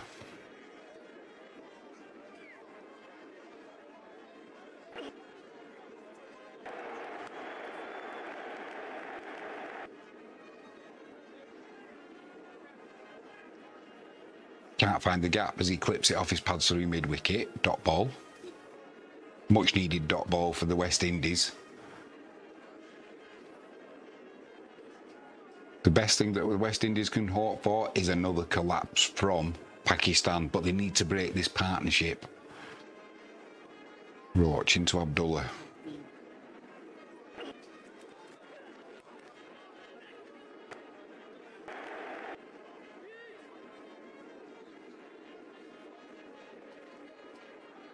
Trailing by just 84 runs now, Pakistan. The way this wicket was playing and the way Pakistan batted in that last test match, I honestly thought there was a good chance they were all out for 260. West Indies go into this second innings with a 100-run lead almost, 80-run lead. It's not worked out like that at all. The beauty of Test cricket. It's a marathon, not a sprint.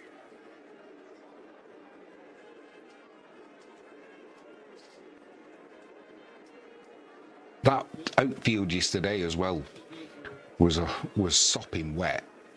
Today, under the sun, it's just dried out beautifully.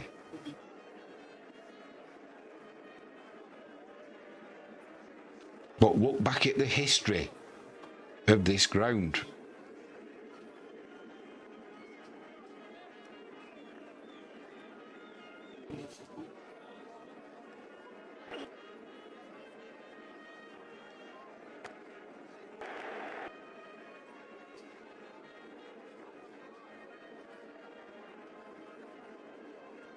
Well, I thought that was the end of the over. It's not. He's overstepped the line there, as Kemar Roach. Not what you want to be doing, is it, at the end of a long day?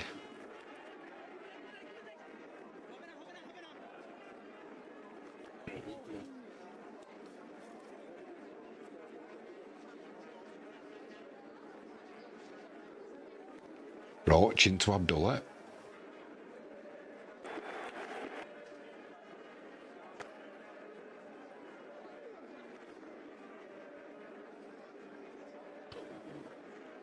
Don't forget to join us tomorrow as well. We will have day 3, all the action. And I'm sure there will be plenty of action tomorrow. Pretty sure tomorrow morning the West Indies will come out firing on all cylinders. They'll come out, they'll have a plan, they'll work to a plan. Maybe they go to a 7-2 field. Maybe they, whatever they're going to do, they're going to have to do something. Can't carry on like this.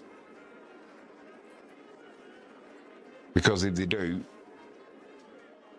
this test match is going to get away from them. Like I said, the weather forecast, looking at it, it's not going to save. It's not going to save either team, I don't think.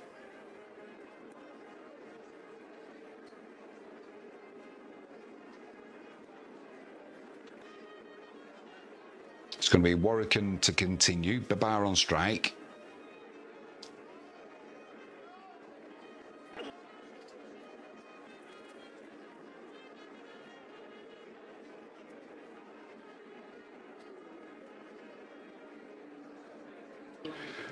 Warwican's trying to land it in the rough outside leg stump. Fielders around the batsman, but it's just too easy to pad it away.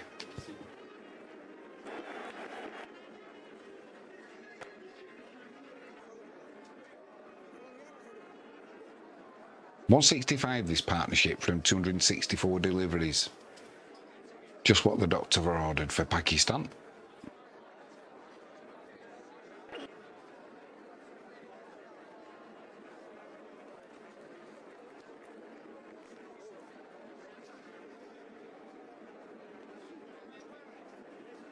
Wonder what lead they're looking for now after this first innings, Pakistan. What would they be happy with?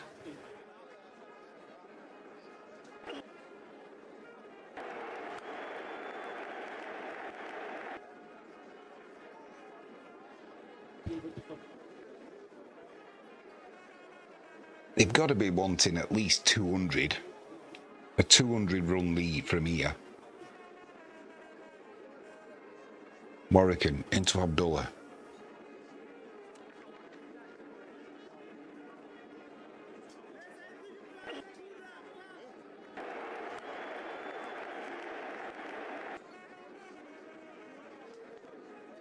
But like we know, Pakistan, they've got a collapse in them, haven't they?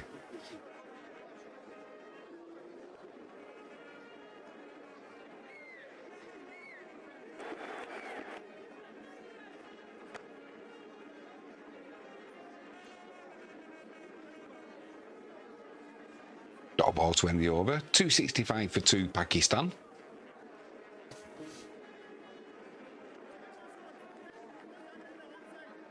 Yeah, what's the plan tomorrow morning when they come out to bowl the West Indies?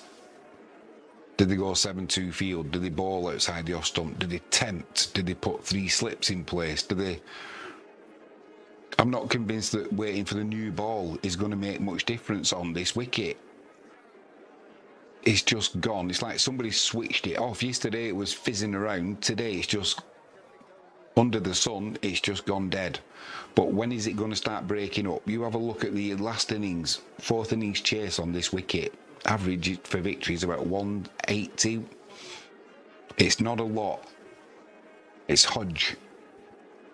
Final delivery into Abdullah.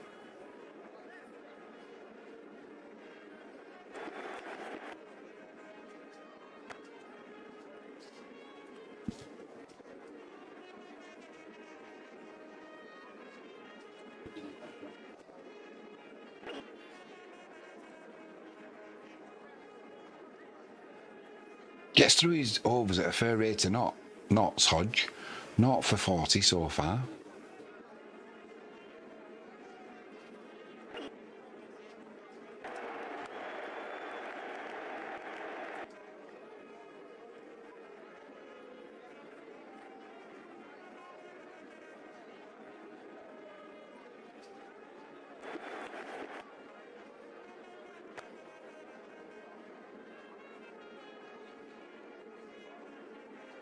Well, already we're up to the final ball of the over. This has got to be one of the fastest overs in history.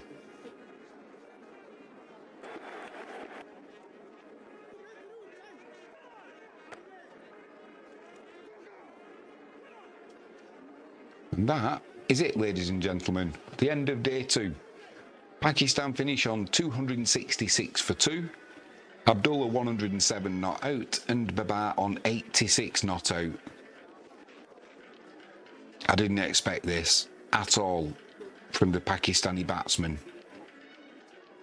Maybe we need some rain on this wicket, something to liven it up, because it's not the same wicket that the West Indies batted on. And it's not the difference in bowlers at all. It's gone from spinning like Shane Warne is on form, where it deviates by a yard, to being slow, predictable turn, if any. It's not moving in the air. Different conditions today, though. We'll see what tomorrow brings. Right, I'm going to give my voice a rest. If you haven't done so already, please hit that subscribe button, ping that notifications bell, and if you can give the video a thumbs up, I'd be ever so grateful. I am Jimmy James, you've been watching Catch It Live Sports. I'll see you tomorrow. Thanks for joining me. That's all for now.